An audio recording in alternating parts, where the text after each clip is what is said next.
Hello, beautiful. Okay, just trying to get my stuff set up here.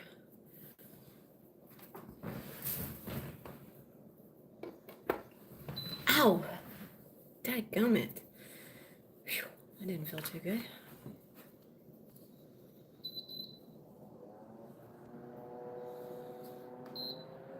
Nope, that's too much. Okay. Thank you for joining, Mina.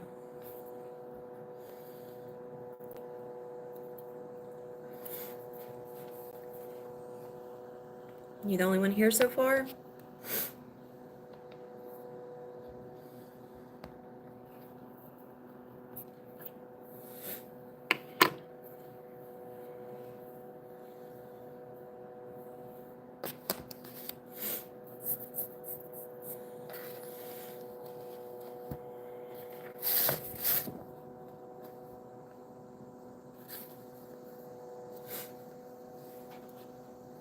Okay, just gonna give everyone an opportunity to drop in. How is the connection, Mina?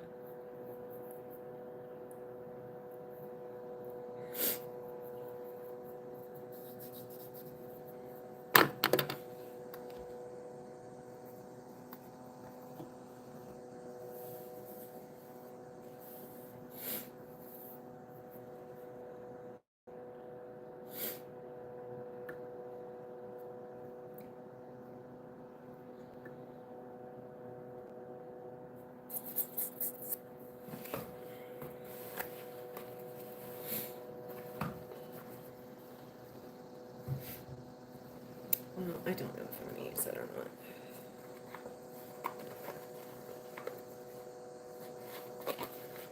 For those that are here, if you don't mind, just let me know in the chat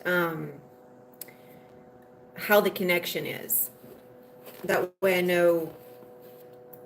It looks like it's pretty strong, but hello, beautiful. Okay, wonderful, thank you. Okay, so we'll just wait a few moments, let those that are gonna drop in. So, oh, let me filter my chat here so we don't get.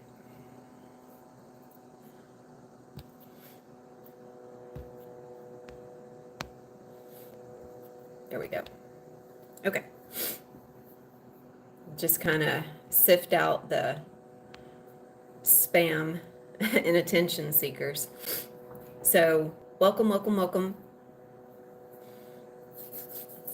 I will be beginning here in a moment, just letting everyone get tuned in, because I know this number is going to shift pretty dramatically. There will be those that'll hang in and those that'll leave. So let's just give an opportunity for those that are choosing to stay to drop in. I am going to be speaking into, oh, okay. Thank you for letting me know, Mina. Hang on. Well, that's interesting. Yeah, I changed the chat, but I changed it for subscribers. You're subscribed, aren't you? Okay, well, I changed it back. I turned off subscribers because I definitely want my community to be able to comment. So that's really interesting. Okay, Mina, thank you for the heads up. I changed it back. Can you try it now? I was trying to filter out the spam, but I can just ignore it.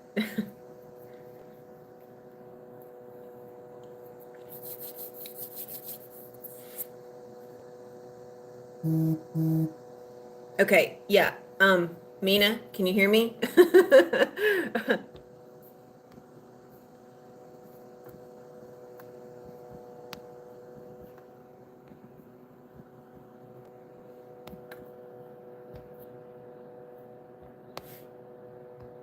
Okay, there we go. Hello and welcome. I thought you were subscribed, Mina. That's the only reason why I changed my settings. I'm not for sure why, because you've commented before when I've changed those settings. So I don't know. It could be something different that YouTube's done. So Welcome. Just so everyone knows, I normally have the chat for my subscribers only. But since my community was not able to comment once I changed that, I went ahead and opened the chat up. So I am going to be speaking into, thank you, Mariah. I am going to be speaking into the different angles of dimensional consciousness, of shadow work, understanding really what higher consciousness is, understanding what the depth of shadow is and how it serves us, because most people do not view it as serving us. Please understand that I am so open and receptive to people dropping things into the comments. Let's just please leave it respectful. And I'm always open to questions, and I will speak into channel and reflect that which comes through. So thank you. Welcome. Grateful to have everyone. So for those of you that are in my community, I know there's really only two that I heard back from. Guyana, if you're here, just drop in, let me know in the chat. If I do not see you in the next minute or so, I'm just going to go ahead and move on, or anyone else from my community for that matter. Usually, you two are the only ones that I heard from this morning. So, okay, my loves.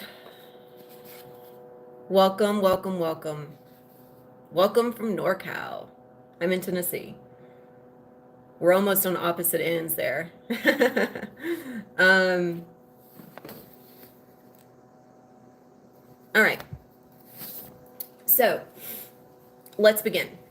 And it's people like this. This is normally why I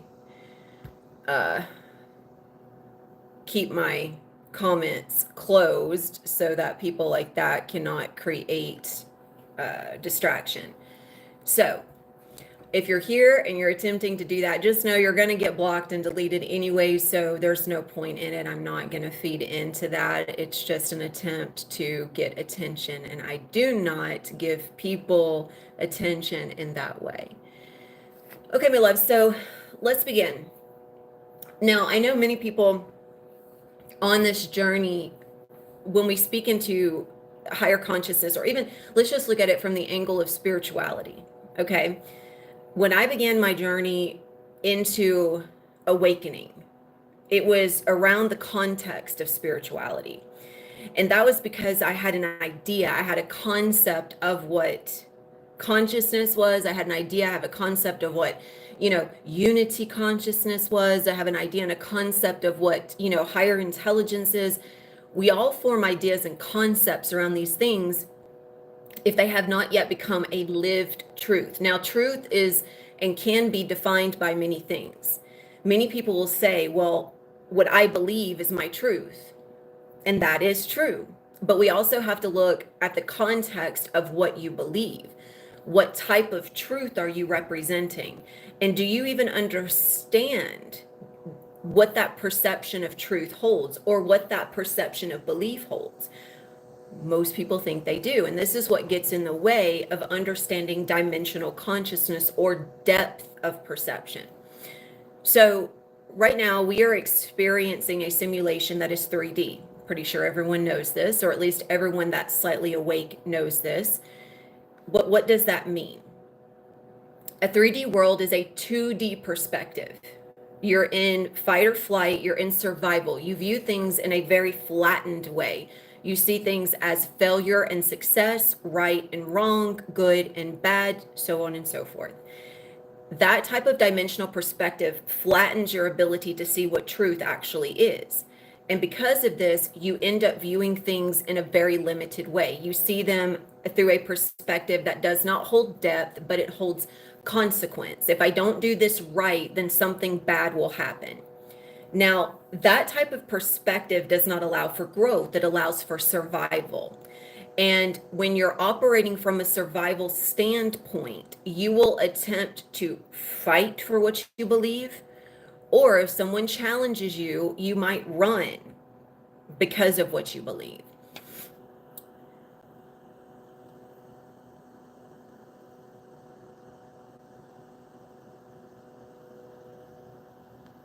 And that could be true. Yeah. I mean, people, there are those. Now, we have to also look at, I'll speak into that in a moment.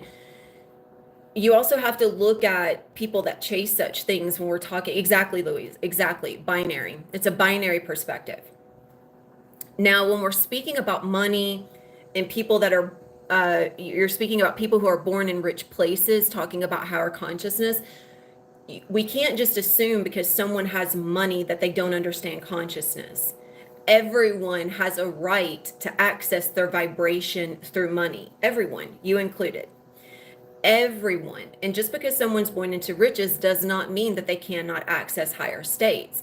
We have to look at everyone is accessing the vibrational template of what they agreed to on a soul level, which means that we agreed to go from a broad chord into a small note. And as a small note, we are identifying with our reality instead of realizing that we are the reality, money included. You are everything that you see because it cannot be any other way. You project everything. And you can also view it as your projector is masculine, your receiver is feminine. Your mind, your universal mind is masculine, your consciousness receiver, the field of consciousness is feminine. So when you begin to add depth of perception, you begin to come into harmonic resonance, which means that you are choosing to perceive things from a state of balance. You're not going into polarity. You're not going into my way versus your way. It's me or that person. It's my belief or your belief. It's what I am and it's what you are. And because I am source and you are source, together we create resonance when we come into acceptance of each other, which means that I don't have to fight to prove my point to you, and you don't have to fight to prove your point to me. We can accept that we can operate in harmonic resonance. This allows the field of consciousness to balance itself out. It allows everything that is reflecting back to you to soften, because your entire reality is full of mirrors. Every single person you see, including me right now, all mirrors. Most people, there's a nuance there where people have information, right?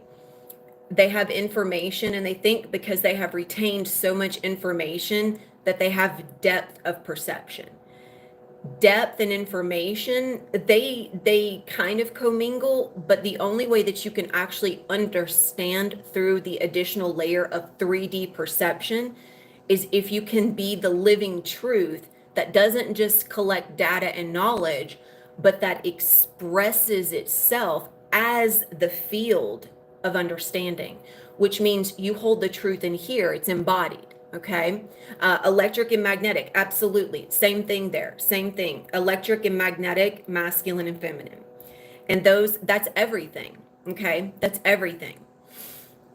So when I started working in this perception shift, the key factor, and I was just exchanging this with a sister that's in here right now. We were just exchanging around the understanding of depth of perception. 1 second, there we go. When we were exchanging and I was expressing that depth of perception is held by unconditional acceptance, and she had this awareness as well. Unconditional acceptance is the gateway into a consistent practice of unconditional gratitude, unconditional compassion. If you're in unconditional acceptance, you accept everything as it is right now, and you're not trying to force or change anything. That's when your 2D starts to go into 3D. You cannot access a 4D reality, which is a broader bandwidth. You cannot access that unless you can pass through as a broader tone, which means you have to be embodied. Your truth has to be embodied. You have to be able to carry the harmonic resonance, which is what we hear as heart-mind coherence, your pineal and your heart field. Your pineal is always attuning, okay? It's always projecting out, seeking an attunement to pull into the heart coherence, When your pineal opens, it can extend into a range of fields, such as a cosmic universal range, your cosmic universal Akash. And you can pull anything in from your pineal, and so long as your heart is open, you can understand the truth of all that is by accessing it from yourself as the all-knowing self, which means that you know nothing. When you're the all-knowing self, you don't know a thing. You figure that out. The more that you learn, the less that you know. You really don't know anything. So this means that through unconditional acceptance, you allow whatever it is you're attuning to and pulling in to be received with clarity. And the only way that it can be received with clarity is if you do not have a two-dimensional perspective clouding your vantage point. Your two-dimensional perspective will attempt to judge it, right? Judgment is a big thing that clouds, big thing. This is where the entire collective has actually been operating, is through a consistent projector line with the receiver of consciousness being shut off. Everyone, you kind of hear this in spiritual communities as the rise of the divine feminine. What that means is feminine is magnetic. It's consciousness. So it's the field, it's the pineal, it's this opening right here through the crown, allowing everything to come in. But how does that happen? You must be a receiver in order to receive. Your receiver must be attuning and able to hold your truth. Your truth is a tone. It's a sound. It's a vibration. It's light fractalized. It's going out and coming back in. But if you're not even aware of what's going out, how can you receive more coming in? That's the differentiation between accumulating data and attuning your resonance, being in tune with your intuition, being the bandwidth, the song of your own truth, because you know, not just because you know, not just because you've read, but it is a living truth. You are the breathing existence of all that you are aware of. So whenever you're aware of something, it's divine. It's a blessing. Your awareness is your living, aside from your throat, this is what is raw. It's God. I've heard it as the lungs are Isis. The thymus is Osiris, and the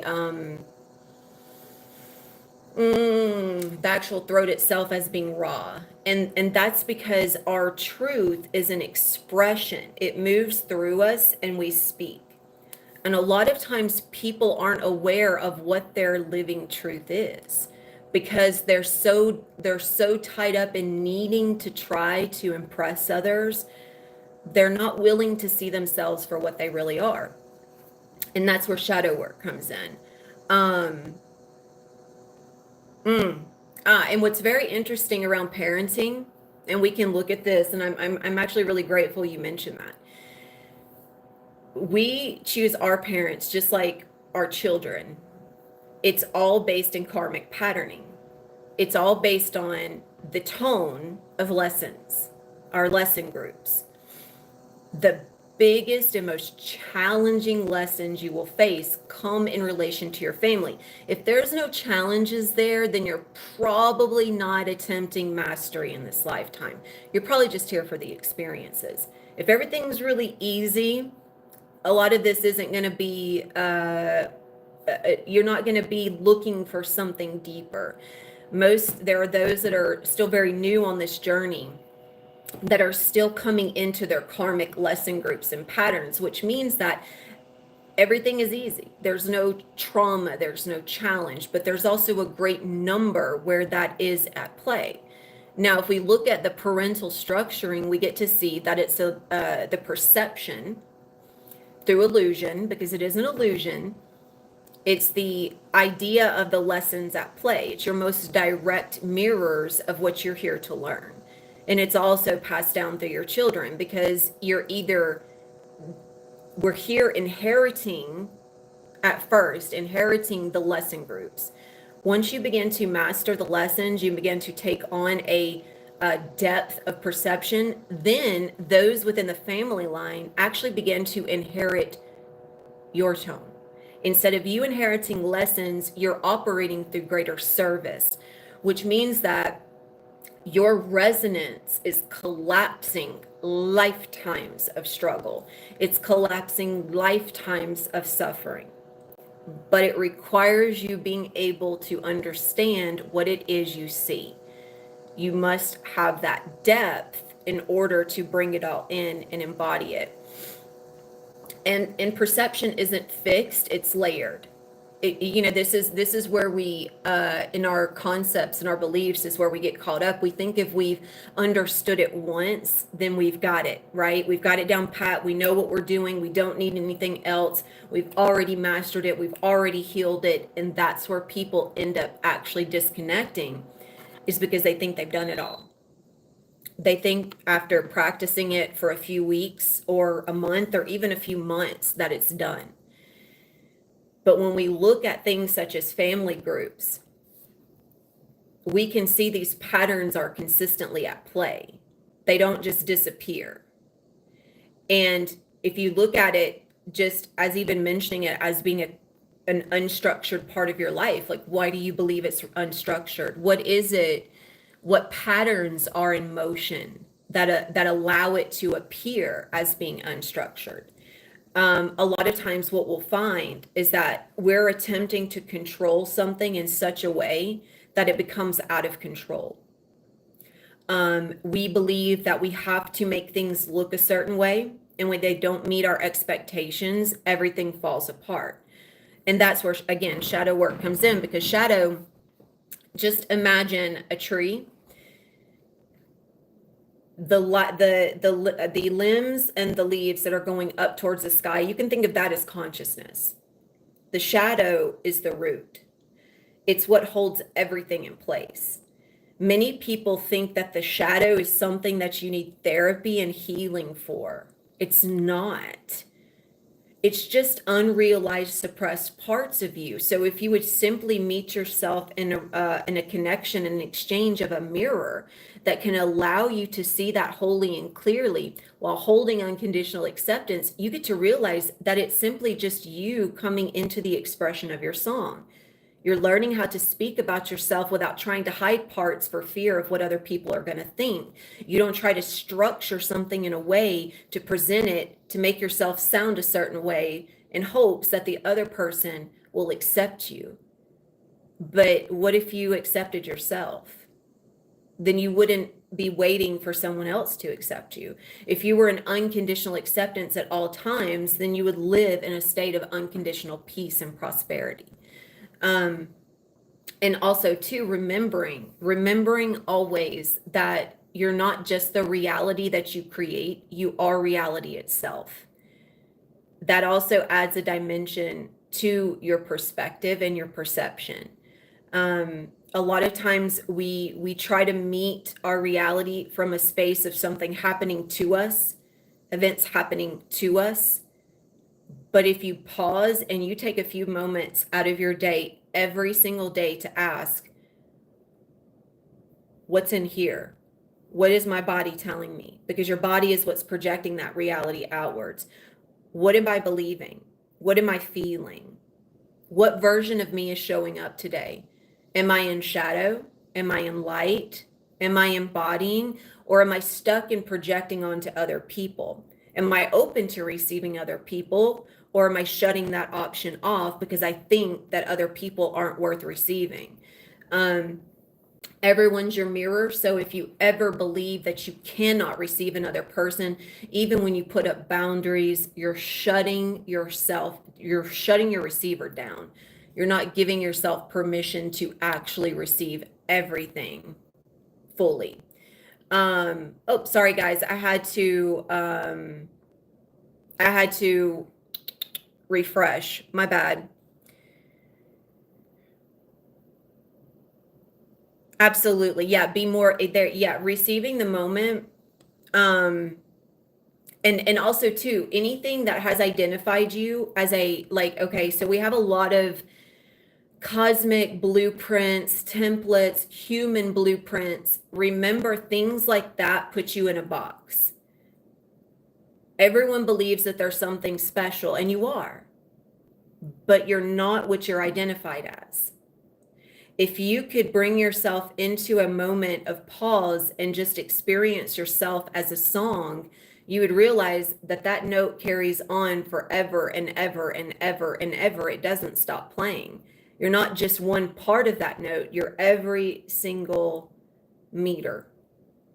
So remember that anything that puts you into a box is limiting your song. You're not just that, you're also a lot more. And you guys are very welcome.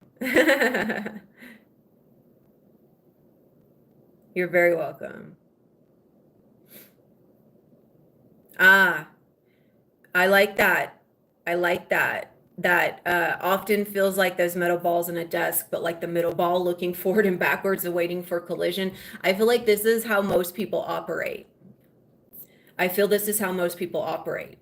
We are so held in this expectation because we don't review our expectations. And so if we don't review our expectations, hello, beautiful. If we don't review our expectations, then we hold them. This is why illumination of the self is so important. If you sit down every day and you ask yourself, what am I expecting from the moment? You would be surprised what's going to come through. Because 9 times out of 10, everyone's approaching a moment with expectation.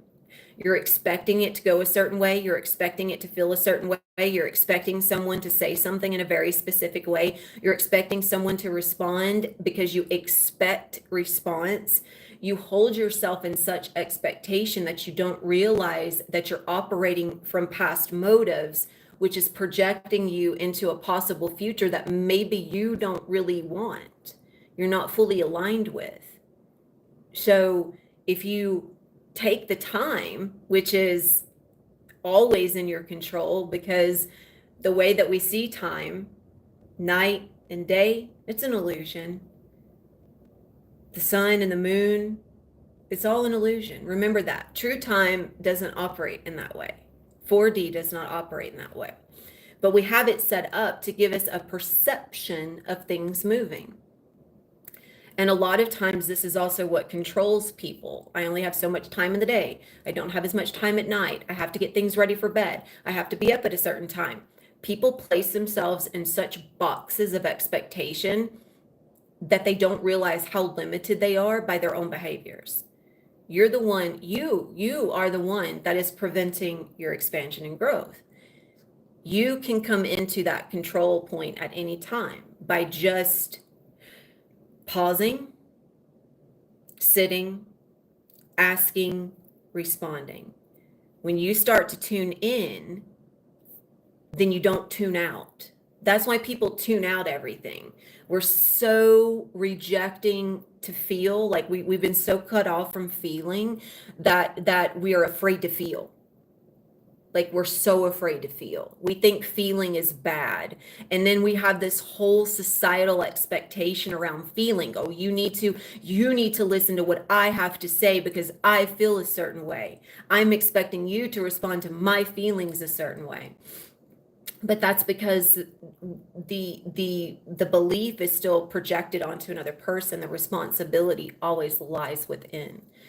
And so the way to prevent this expectation of collision is to be in presence. That's how you gain depth of perception, because then you're not trying to control or avoid. You're not tuning out, you're tuning in. So the finger doesn't go outward, it comes inward. Anytime you want to point that finger outwards, point it inwards, because it's always, always, always here. And ask questions. Like what I leave for my group space is, okay, who am I in this moment? What am I expecting? What do I believe? What beliefs are limiting me? And go through your chakras, just experiencing feeling. You don't have to expect feeling. Feeling is already there. That's what your most natural state is to feel. but people are so tuned out. They're on their phones, they're watching TV, they're listening to all the noise, or you're trying to take in more noise. You're listening to podcasts, like I said, watching TV, listening to something on your phone. There's so much noise. Shut the noise out. Tune inwards. If you want to expand and rise in consciousness, you have to be able to hold the tone. And the tone comes from depth. The deeper you go inwards, the broader spectrum you hold outwards. Then you really start seeing yourself as source, as the ultimate power, because you are. Nothing else has more power than you do in your dream. Everything is here to serve you and support you. But you're so used to giving that power away through your own beliefs. It's your perception that separates. And everyone, and I assure you, everyone is still holding a 2D perspective of separation. That's why expectation comes into play. That's why control comes into play. So ask yourself, what do I expect? And listen, tune into your body, place your hands on your body, give yourself a hug, tune into yourself. And know it sounds generic because we hear it all the time, but it is not, it is the most powerful source of your own placement, because that's where you create from. So when we speak about consciousness, as I was mentioning, just taking a little shift here. If we want to shift out of binary, if you want to shift into higher states, the ability to receive is going to be an absolute necessity. And most people have so much noise coming in that they're not attuned receivers. When you're given an opportunity to receive, you have a reason why you can't. You have an excuse, or you say, okay, I'm ready, but you don't actually receive. You're tuned out.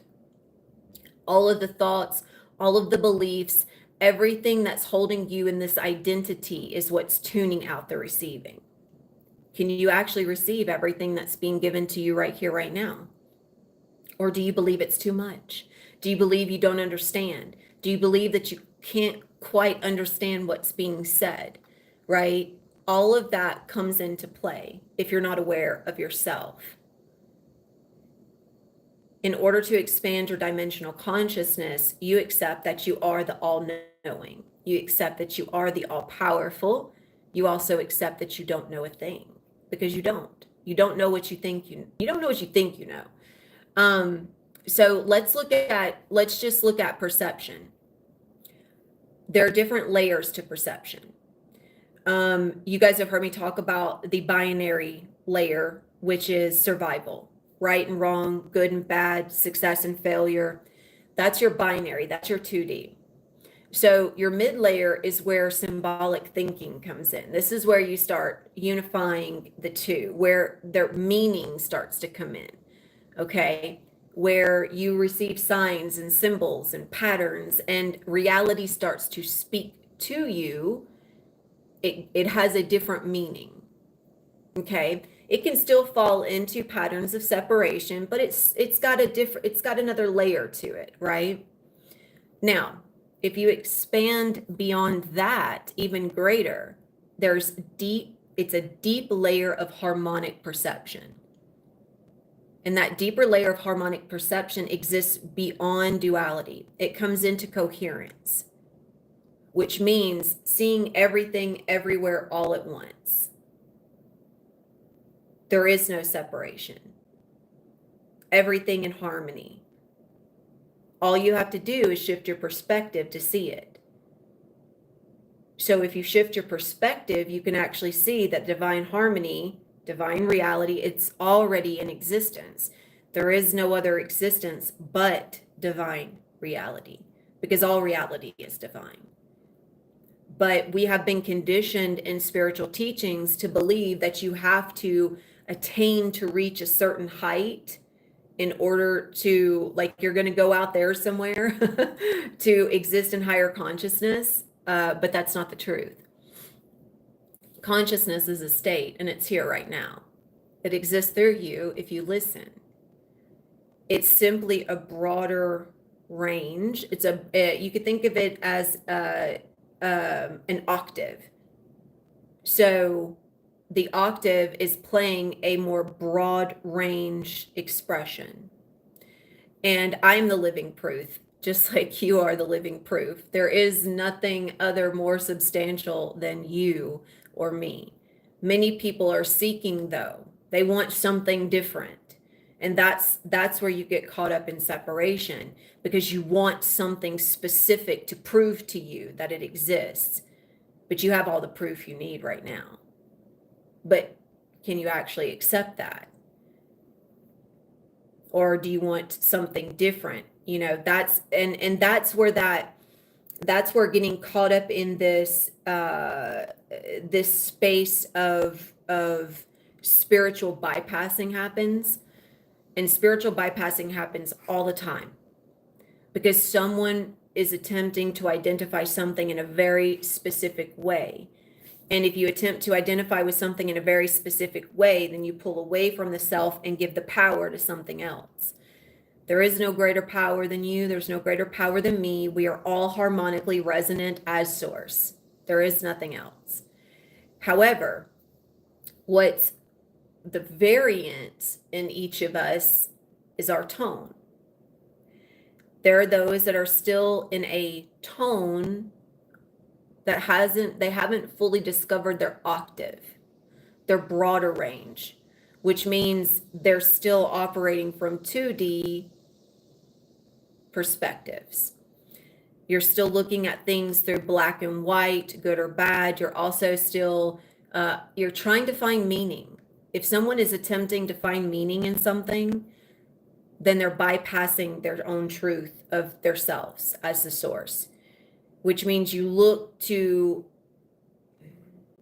I guess, a human blueprint, a cosmic design, a horoscope. You're seeking proof. You're seeking the need of something.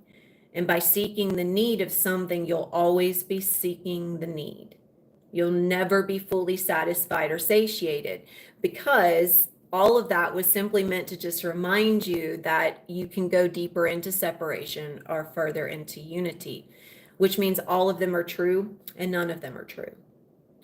So that's why, like, in terms of horoscopes and such, I don't go into that anymore. I don't go into tarot or even like portal days, the moon cycles, all that different stuff, because this means that I would be giving meaning to one day more than another. I would be saying that power only exists in this day at this point in time, and that diminishes the source of power, which is every moment. There is no day, there is no gateway, there is no portal, there is no moon, there is nothing that is more powerful than the moment of presence and awareness, and that's every moment. Now, whether or not a person harnesses their presence of awareness, that's a different thing. Most people are, again, distracted by the noise or the needing of information or the bypassing. But if you were to focus inwardly on the work and actually focusing on the shadow for what the shadow is, which is the space of consciousness. Shadow holds consciousness. It gives it form. Most people run away from shadow into spiritual bypassing in an attempt to discover something of form that just blows them away, and that just impresses them so much. They want to identify with it so much that they feel special, right? If I belong to this group or this master, if I am attuned to this master, as you guys have heard me say, then I feel like I belong, right? If I connect with Mother Mary, I belong. If I connect with Yeshua, I belong. If I connect with the Palladians, I belong. If the guides give me a message, I belong. And we have to remember that that's an attempt to pull away and identify. It doesn't mean that they don't all serve, but it's only through a perception that accepts that every single part of that is a mirror of the self. So, you guys, without shadow work, just in kind of some last parts of closing here, shadow work prevents bypassing. Shadow work is where you're in tune with the self. And the shadow work is a daily and consistent work of harmony. It's not therapy and it's not healing. You're not trying to dissolve the shadow. You're not trying to purge the shadow. You're embodying the shadow so that you can embody the light. The light does not exist without the shadow. And so many people are attempting to be seen as just the light, just the light, just the cosmic, just this, just that. And they're still in separation. Because all of that, and none of that, but most specifically all of that, it can only be seen as what it really is, and it can only be authentic if a person gives themselves permission to go deep inside the self. That's the only way that you can express anything of such higher truth and wisdom, is if you can be the carrier of the frequency. And most people are bypassing that. So what you get to do every single day is tune into yourself. If you want to be a carrier of higher consciousness, you have to be an understanding aspect in terms of shadow.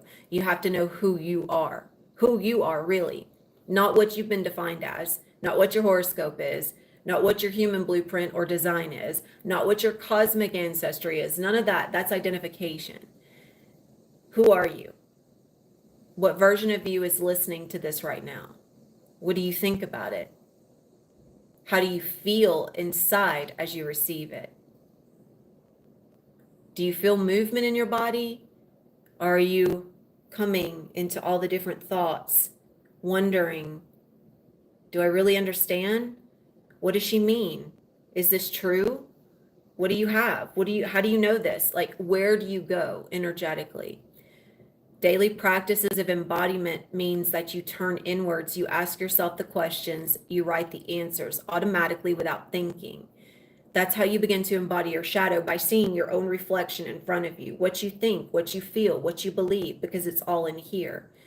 If you want to carry the consciousness and everything that's spoken here and have a deeper understanding of it, you must be willing to tune into yourself and understand who you are first.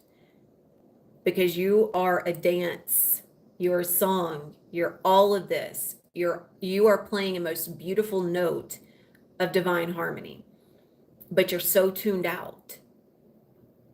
You're wanting proof of something else other than yourself. So tune into your chakras. What I received today was that many people are holding lack of self-worth in the root, which leads to regret in the sacral, which then leads to a lack of courage in the solar plexus. So basically that's suppression. Those are shadow aspects. They're suppressed. Because if you feel like you're not safe and secure, that you can't speak yourself properly, that people don't hear you, that your desires aren't being met, it hides in the shadow at the very base where safety and security already are existing. But when you're in the opposite of that, that's the light, right? To be in safety and security. If you're not aware of everything that you believe you lack, then you project it out onto the world, and all that you receive back is what you lack, or the expectations that you hope to get in return. And other people cannot meet you in those expectations. So please be aware of this, and please be aware of whatever it is you're expecting to receive from others. Ask yourself that, truly. The next time, especially if you're having a conversation, or one of the ladies in my group was getting her hair done. Something as simple as having something like this, a coffee with someone, getting your hair done. If you could have an experience where the coffee wasn't made correctly, the lady didn't cut your hair correctly, there's a very specific approach right there when you believe it wasn't correct. It's not what you want, because you expect things in a certain way. Your expectations aren't met, which leads to anger, frustration, projection of expectation. Now, the other side of that is that no matter what happens, it's wonderful. It's great. It's not naive bliss. It's unconditional acceptance, because you see that no matter what happens, you're happy. You don't need something to be happy. You don't need an expectation to be met in order to be happy. That's heaven on earth. That's gaining depth of self, where no matter what happens, you're whole and complete. Because internally, the consistency of showing up, being whole and complete, is where you're meeting yourself. So I would invite each and every one of you to practice that. No matter what happens, you're happy. There's nothing that can phase that happiness, because you exist in happiness. You exist as that layer of completion that you're so desperately seeking from your external world, right? There's never enough money. There's no, people don't do what I want them to do. They don't say what I want them to say. They're not emotionally supportive. All of these are expectations. And you're the only one, and I mean the only one, that can make yourself happy. There should be nothing coming at you that you're expecting to make you happy, because you will always be let down. Yes, exactly, Mina. Exactly. So when we live in expectation, we're hoping something will happen, right? We're hoping it'll happen, instead of being the living, breathing existence of all that is happening, because that is our truth. Yeah, I experience miracles every single day. A miracle is nothing but the existence of the self. Everything to me is a miracle. I don't separate anything. I don't label anything as being better than another. So yes, every day that I wake up is a miracle, and I experience blessings and miracles every single day, because that is my proclamation. That is my declaration. Every single day that I wake up, I experience miracles, and my life is whole and complete, because I am whole and complete. And that is also something that I consistently proclaim, like I said. So that also places me, okay, so let's speak about the vibrational resonance of self. How can you be in harmony? Well, you do the daily shadow work, which means that you realize what parts of you you're putting out there, hoping and expecting to come back. Now, with that, you practice expressing. My love, no, I don't believe in that. I believe that I am the source, because I know myself as the source, which means that I don't expect to meet anything separate from myself. So I know Yeshua and all masters as a part of the source, and I am the source, which means we're already connected. So when it comes to projected expectation, we end up putting it out there because we're not aware of it, and we're hoping that it comes back, right? Like I said, we're hoping somebody makes our coffee correctly. We're hoping they get our order correctly when we go to the drive-through. We're hoping that they cut our hair correctly, because we live in expectation. We have a vantage point of correct and not correct, good and bad. Okay, so if we bring into the harmonic resonance into place, then we don't expect good. We don't expect bad. We don't expect anything to go a certain way. We simply accept that everything that happens is wonderful. It's perfect. Because everything that's happening is happening exactly by your design. You designed it that way. It is your dream. It is your simulation. It cannot be any other way than what you design it to be.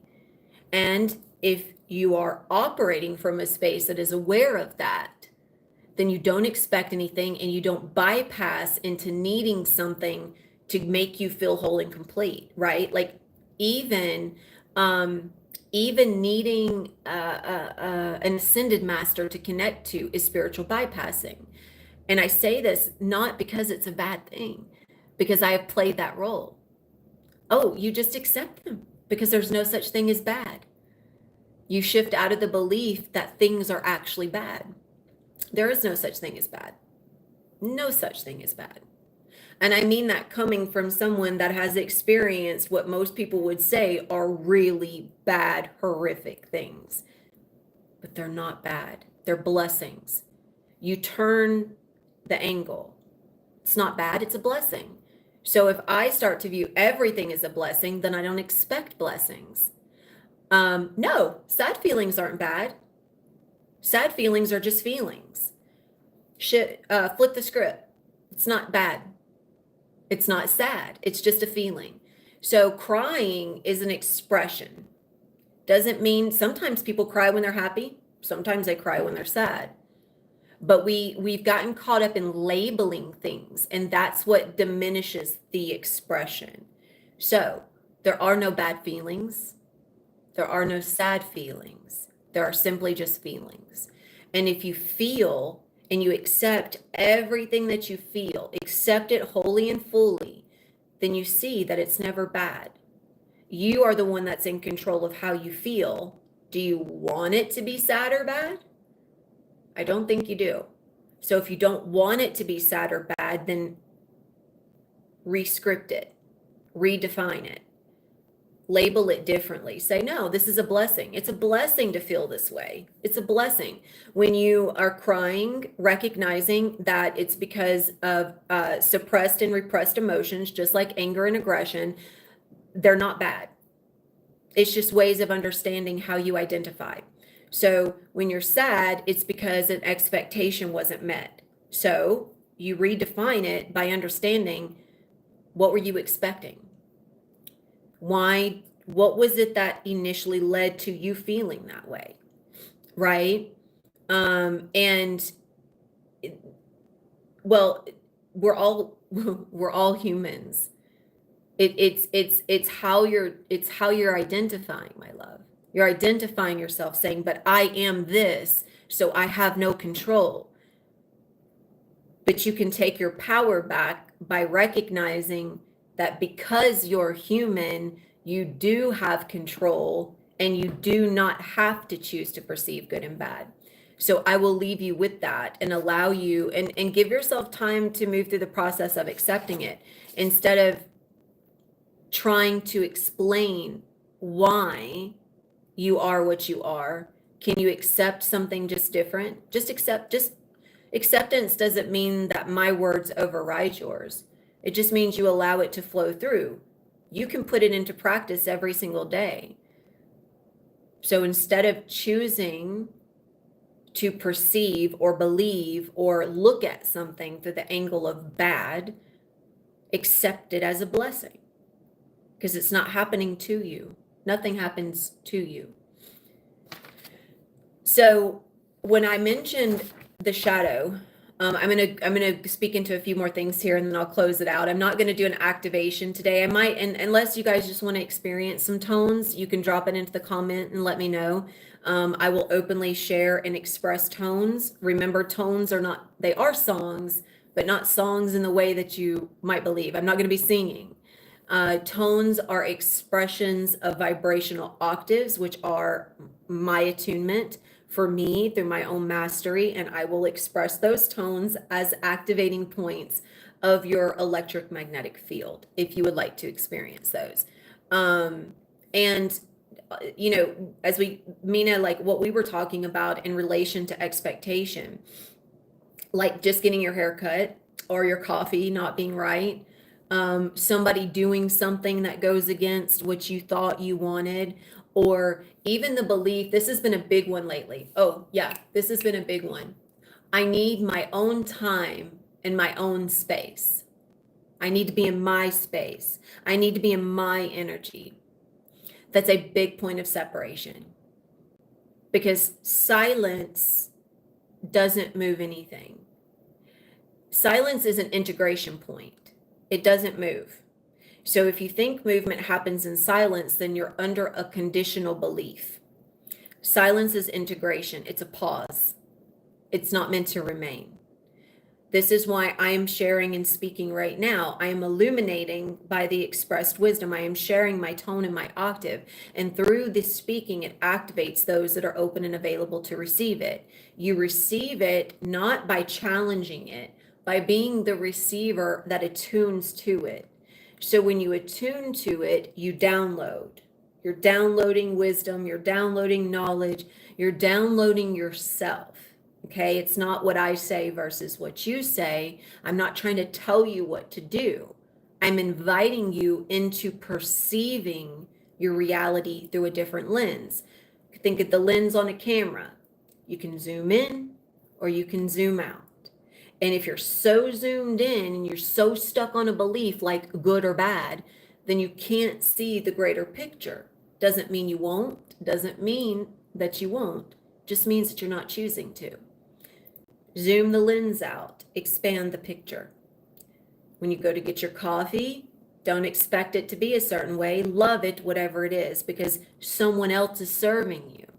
You're not making it yourself. So when you go to get food, when you go to get coffee, anything like that, you're in service or you're receiving service. So therefore, how can you expect something to be a certain way? That's how we've defined service. You have to do what I say. But a service is a support system. It's not meant to meet expectations. I am in service all the time, but that doesn't mean that I'm getting everything right, because I don't believe in right, but it doesn't mean it's about getting things right. Let me restructure that. My service is a support mechanism so that other people can redefine themselves by coming into the support and responsibility of themselves. They don't, it should never be someone looking to me to tell them what to do, because that's not service. Service, that's a meeting of expectation. I need something, you need to give it to me. When you pull yourself out of the silence, you illuminate the shadow. When you come into a connection with the mirror, you exchange openly and freely. That's how the electromagnetic currents come into harmonic resonance. For those of you that are in my group space, this is why we've been speaking into this, or why I brought this forward. Because when you stay in silence, you're not moving energetically. You're holding something and you're not allowing enough, which means you remain frozen. And a lot of times people will believe that, I need me time. I need to be in my energy. I can't talk right now, I'm integrating, but then they integrate for 3 months. Okay, so you're always in your time. You're always in your energy. You're always in your dream. You're always in your dream. So if you need you time, you're further separating yourself from yourself. You always have your time. There can be nothing other in your dream but your time, your energy, and your space. There can be nothing else. So please do not please be aware of that. By that definition alone, you're separating yourself. It's also separation when you say, I'm not speaking because I don't need to speak to observe, which is true in a sense. But when you speak, you observe a lot more, because there's so much more that's coming out than you had planned. I'm not thinking about what I'm saying right now. I'm just letting it flow freely because it's my lived truth. It's my expression. It's my tone. I don't have to think about it. And so when you're expressing and you're openly available for the exchange, then you allow it to flow freely. You don't try to box it in, and you definitely don't try to keep it silent. When you try to keep it silent in an attempt to observe, it's because you believe that the only way you can observe is through silence. Again, just like being in your space, your time, and your energy, it's separation, it's division, it's duality, and it's not unity. Because the only thing that exists in terms of movement, it happens through your voice. That's how the waves come into coherent resonance. That's how they collapse. You're talking all the time anyways, usually. Be aware of what you speak. Be aware of how you format your sentences, because you're creating your reality when you do so. But also, don't try to hold it in just because you think or believe that by doing so, you're going to see more. You won't, because silence is integration. You're not meant to be seeing in silence. You're meant to be feeling, but you're not meant to be seeing. It's your voice that allows you to see. Does that make sense? Your voice actually allows you to see. This is why whenever we are expressing and for those of you that are in my group, it's why I invite your expression. It's why I invite your reflection, because you get to see yourself in your voice. You get to see more of yourself. And by speaking, you feel yourself in return.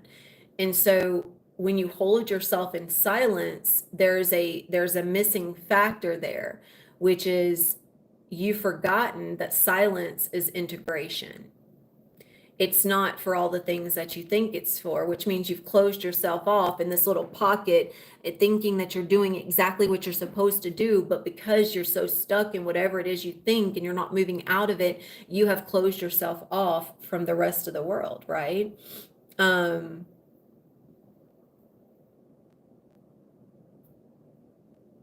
Yes, exactly, Mina, exactly. And there are parts of you that, like, okay, like in our exchange earlier, when you started talking and you said, okay, so there's more things coming out than even, I didn't have to think about it, but it's coming, and it's coming so easily. The reason why is it comes easily when it's embodied. It doesn't come easily when it's disembodied. When it's disembodied, it means that you have a point you're trying to make, you're trying to explain your point, because you're stuck in the dividing factors of dualism, me versus them. And I need to make sure that I can present the story as in why you need to understand me, because the only way you're going to see the picture through the dualism is if I explain everything clearly. But that's not how you're seeing clearly. You're never seen clearly through explanation. You're seen, as you guys hear me say, you're seen through expression. Expression is in body. You don't think about it. It's free. It comes openly. It doesn't break your rhythm. That's why expression is powerful. It's not pulling you out of anything. It's not breaking you out of, I know sometimes people go into a deep state of meditation and they think, well, I can't speak in meditation. It's going to break my meditation. No, because that's not what meditation is really about. Meditation is about getting yourself in a vibrational state of harmonic resonance. You don't try to get so deep in that you can't do anything else. That defeats the purpose. It's about coming into harmonic resonance. And in harmonic resonance, you could be up running around, you could run a 10-mile marathon, communicate the entire time, and still be in a meditative state because you're in resonance. This means that you are in alignment within yourself. Everything's flowing, everything's moving through, everything's harmonic, everything's aligned. You're not attempting to pick everything apart. You're not trying to explain. You're not trying to make everything make sense. Basically, you're not trying to fit yourself in a box, and you're not trying to fit the world in a box. That's when it starts becomes complicated, and you can't say it right, and you have to try 15 to 20 times just to say what you want to say, because you're thinking too hard about what you want to say. You're trying to make the story look and sound, and then you're worried about what it sounds like. That's the whole point. When you speak, you want it to all be heard. You need to stop trying to perfect it so much. I know I'm dropping a lot here in this expression. It's here for whoever wants to receive it. Receive parts of it, receive all of it. I'm just sharing wisdom, and you can receive whatever it is you want from it, or none of it at all. I'm just dropping it in and letting it flow. And when we also this thing about shadow is there is a belief that the shadow is opposite from light, but it's not. It's the depth of light. This is why a lot of times people attempt to perfect themselves so much. They're just picking so hard, trying so hard to make everything so perfect. You're forgetting that your shadow is your depth. You don't want to run from it. You don't want to escape it. You definitely don't want to try to prevent it. You want to allow it. This is why when I talk about things, or I share exchanges I've had with others, I'm not going to try to hold an exchange in private. Not in a way where obviously I'm not going to share anything personal, but we have to remember that nothing really is personal. People want to hold things personal, like, well, don't say it was me, don't give my name, don't give details. Why? What are you afraid of? Why does it matter? That's another thing that's been like really present. Like, I hope people share what I say. I hope that they talk about me. I hope, because there is something to be learned. I have nothing, and I mean nothing, that I need to keep so private. I mean, there's nothing private anyways, and there's definitely not anything personal. If you can't be an open book, then you're definitely not living freely. And not just that, you're so defined by your personality that you're afraid that somebody's going to take something. They're going to take your personal effects. But what even is that? You don't take that with you when you move on. You are a vibrational frequency. Your heaven on earth does not exist because of the way that you look. It doesn't exist because of the things around you. It definitely doesn't exist because of where you live or what you have. It's a tone. That's why it's mentioned in you have sound like bells and trumpets that are mentioned in the Bible and other literary works like that, because it's a vibration, it's a tone, it's an octave. It's a consciousness is a sound, it's a song. And many have been so cut off from the song because of the noise. You're so attuned to noise that you've forgotten how to attune yourself to receiving consciousness. And if you just simply give yourself permission to tone out the noise, you'll realize just how much you've been operating in the need and the lack of. So, one moment. So, my invitation for everyone is to stop seeking, stop trying to define yourself, stop trying to be seen, stop trying to get attention. If you cannot exist without all of those things, then you're not existing at all. I mean, you are, you're just not aware of it because you want everyone to see you. And you're trying so hard to be seen in a specific way. You're trying so hard to be heard in a specific way that you're never heard.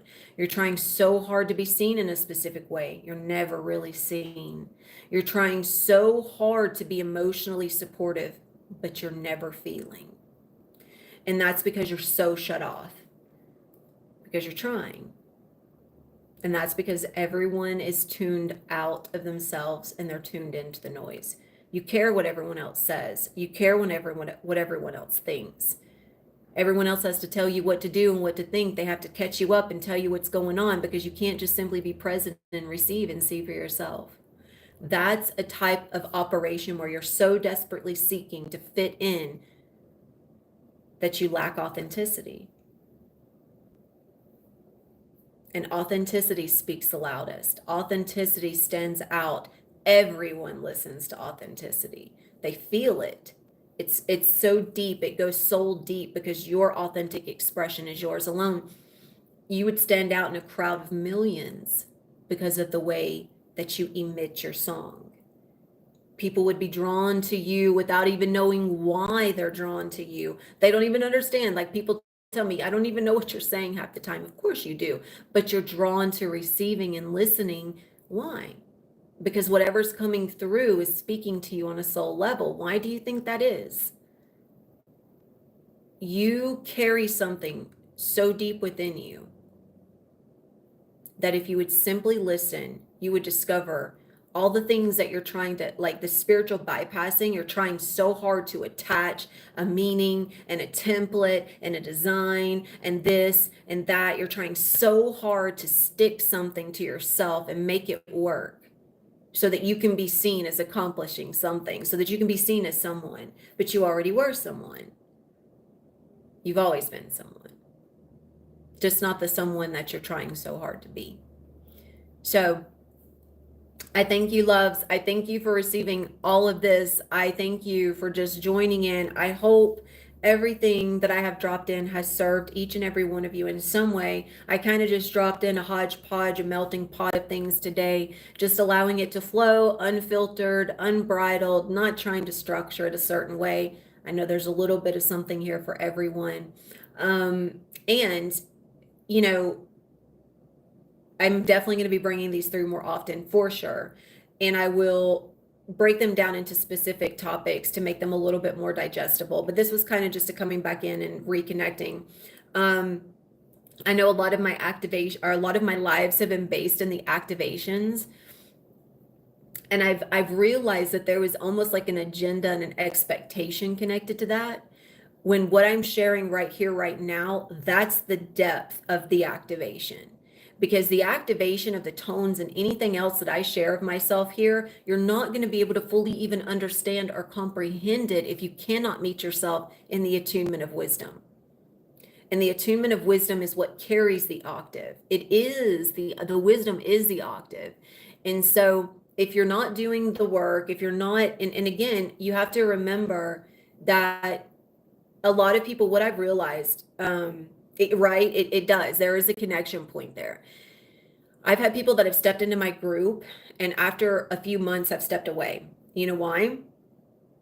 Because they don't like their chat. They feel like there's always a consistent dualism that's in operation. You're challenging my beliefs because I believe what I believe and you believe something different, because they're so stuck in separation. They're not willing to expand their state of consciousness. And when they feel challenged, they don't feel like they don't break through the threshold. They run from the threshold. I can tell you right now, most people say they're doing the work until they realized they have an expectation of what they even think the work is or what they think shadow is. All of these things, all of these things. It's a daily dedication. It's an ability to see beyond what you think you know. And I would invite anyone to give it a go for at least no, longer, really 6 months, honestly. Like I would love it if more people would just even attempt this group that I offer for 3 to 6 months. It's life-changing if you let it be. But not just that. It's not just the group, it's the practice, it's the daily dedication, it's the initiative to show up and see things differently, to embody, to actually practice being in the body and not spiritually bypassing, to not be chasing some design and some existence of some cosmic and not. I connect to those vibrations. Please understand, I understand the connection. But I've also done the spiritual bypassing where I thought the only way that I can connect to people is if I'm approaching it by some crystalline something or another. And that's not depth, because a person doesn't really know who they are. They're chasing meaning. They're bypassing into some meditation without internally doing the work. And I truly mean like deep work. They're still searching for the work. They're searching for it in something else. They're attempting to gain more knowledge instead of embodying wisdom. There is a difference. Those of you like Mina that have been with me for some time can tell you there is a difference. We can all recite knowledge. I can read a book and I can tell you what it was about. I can walk around and talk about mastery from a space of knowing the masters and knowing the steps it takes, but that's not depth. That's just being a walking, talking, reciting library, and most people are. Most people are exactly what they've read and nothing more. Authenticity is a lived experience. I can share with you every part of my shadow and every part of my light. I can tell you every experience, the depth of knowledge that I hold in relation to the experience, and understanding myself as both parties as well as the source.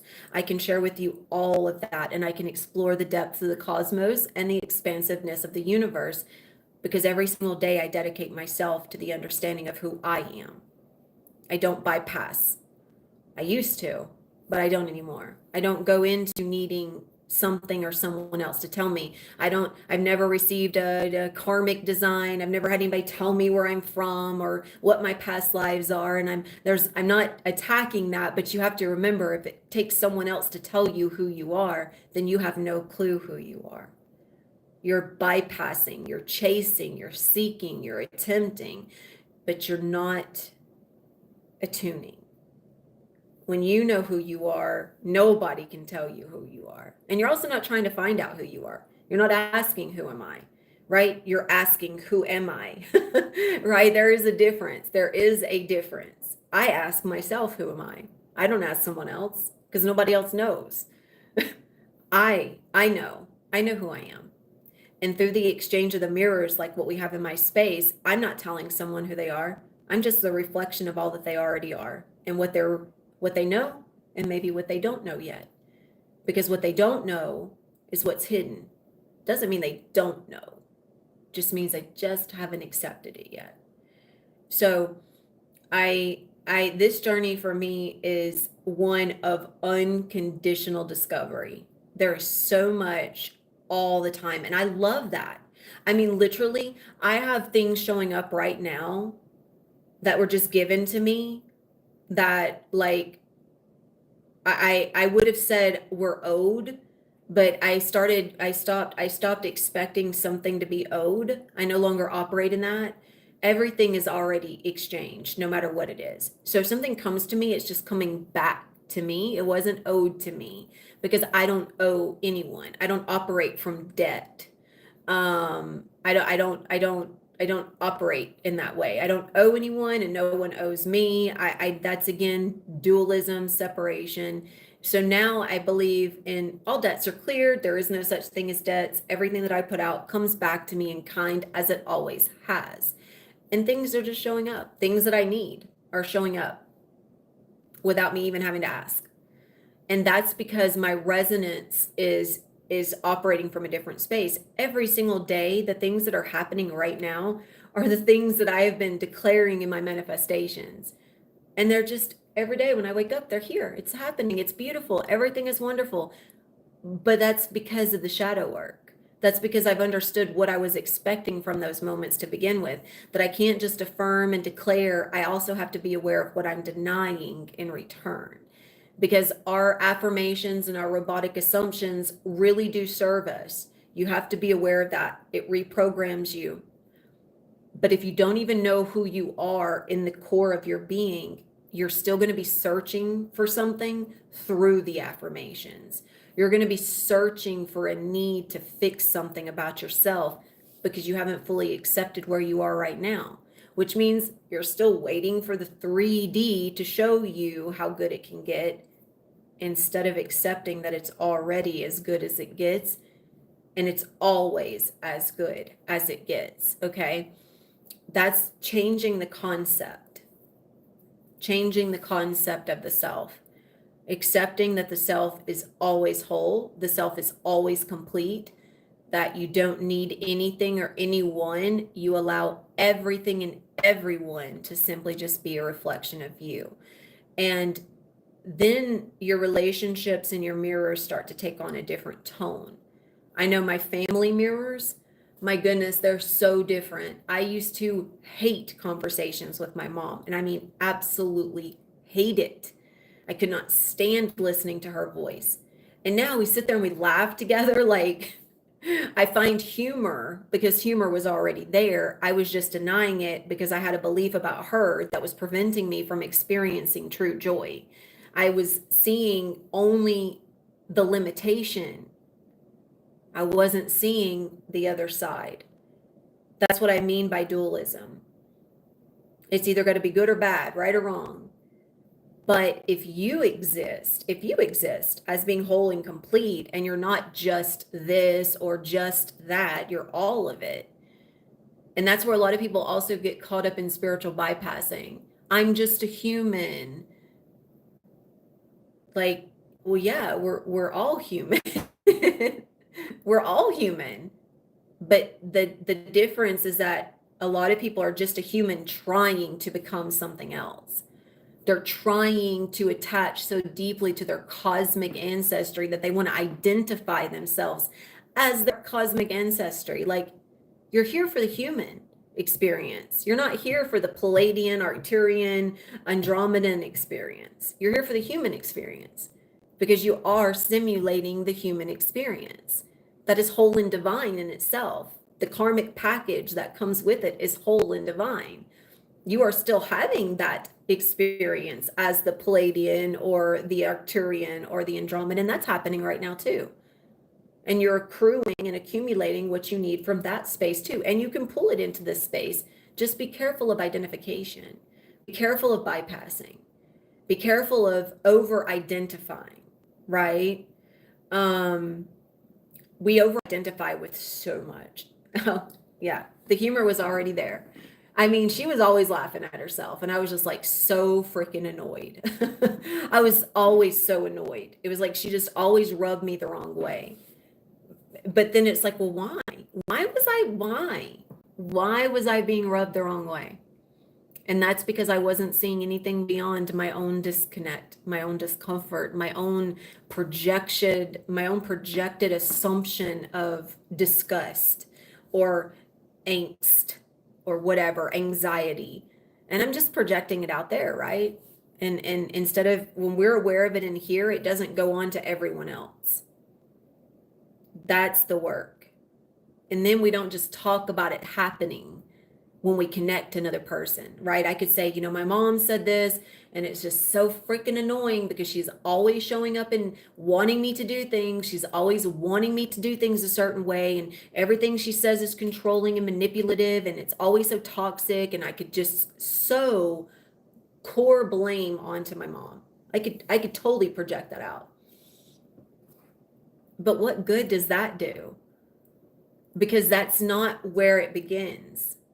I could not even see all of that toxicity if I wasn't the one that was breeding it. Because you cannot speak words that do not exist. You cannot acknowledge anything that does not live within you. And so anytime you place judgment, you should just be turning it right here this way. It might be projecting onto the image, but you're the one that's going to feel it. Every cell in your body remembers that judgment, and it comes back to you in pain. It comes back to you in disease.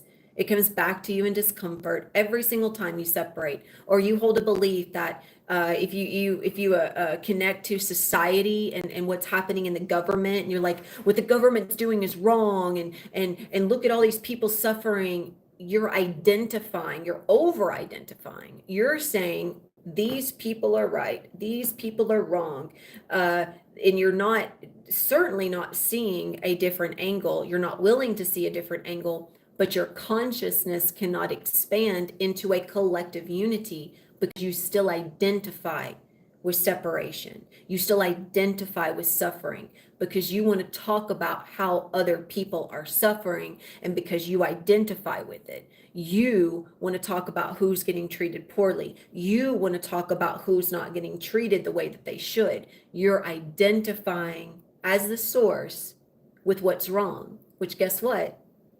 Means that's where you exist. You're just projecting your everything out, and of course that's all you see because that's all you identify with. So even if you don't directly say it with a caption, it's out there, right? It's out there. If you make it a point to even identify with it, period, you have made your point. I recognize this within myself because I used to speak about the whole political atmosphere. I even get caught up in like animal rights abuse, and that really gets me. But I have to be very cautious and aware of that, because then I'm identifying with abuse, and then I'm identifying and I'm giving my energy into that source, and then I'm pulling away from myself, because the only way that animal rights or any rights can be fully whole, complete, and balanced is if I don't identify with a point of separation. If I don't give attention and energy to a source that pulls away from harmony, which means if I'm giving into the belief and I'm sharing the belief, and I'm sure you guys on Instagram that have followed me, you've seen me share those pages. I'm pulling away from that now. I'm not giving my attention and my energy. I might give my money, but I'm not going to give I'm not going to consistently post it. And even with the money, I'm, uh, that's a difficult one. I want to give it. I do. I will give my last dime to support animals in shelters. I really will. Um, that's a difficult one, but I'm also seeing where the greatest source of my power comes from consistently not identifying with something being wrong. And I also know that by consistently harmonizing and seeing the world as a wonderful place and not as a negative place, not as something bad happening and me trying to right a wrong, that's how heaven on earth comes to be. Because I'm not trying to right a wrong. I'm not trying to fix a bad. I'm not trying to outsource in hopes of something better happening. That's a belief, and it's still a difficult one for me to part from, but I'm admitting it and I'm putting it into light because it's necessary. um, Whatever I pour into, I'm still giving life in the collective. And as a source of service for the greater good of the collective, this is what I do. This is all I do. I service by supporting others in their mirrors, in their shadow work, and in their embodiment of consciousness and wisdom. This is what I do all the time. That's why I'm speaking here about it. So if I'm to be in my service contracts, I have to remember and I have to be very, very cautious and aware of where I choose to put my energy and my attention, because you cannot claim service and do something that pulls into separation. And that action alone would pull into separation. Right, wrong, good or bad, I'm going to feed into what's good because I believe that something bad happened. So in order for the collective to enter a middle ground, we have to be aware of where we're feeding our attention and our energy. Everything's naturally balancing itself out. It always has, it always will. We are not the enactors of judgment or karma. That's a natural reactiveness of choice. You can't act out judgment. I mean, you can, you can play judge, jury, and executioner, but you're the only one that's going to feel it. So this means that you need to be aware of your choices and why your energy is going into those choices. Um, ah, yeah. And also remember what was leading up to that moment. Do you remember what we exchanged leading up to the moment? How there were certain expectations and perceptions you had, which means you were just meeting yourself at your own presumed expectation because you were assuming that it was going to be a certain way because of the lack of connection. There was already something wrong in your perception to begin with. Remember that. And I'm grateful that clarity's coming. I am. Because that perception of it just not quite being harmonized to begin with was I guess apparently still in motion, which I'm assuming you probably spoken into in our messages, and I look forward to receiving those. But yeah, when you go into any experience, I'm grateful that you dropped this in, Mina, and I hope others can learn from it. And thank you for providing the meat and potatoes of this exchange so that other people can learn, which is really powerful. So thank you for the exchanges here.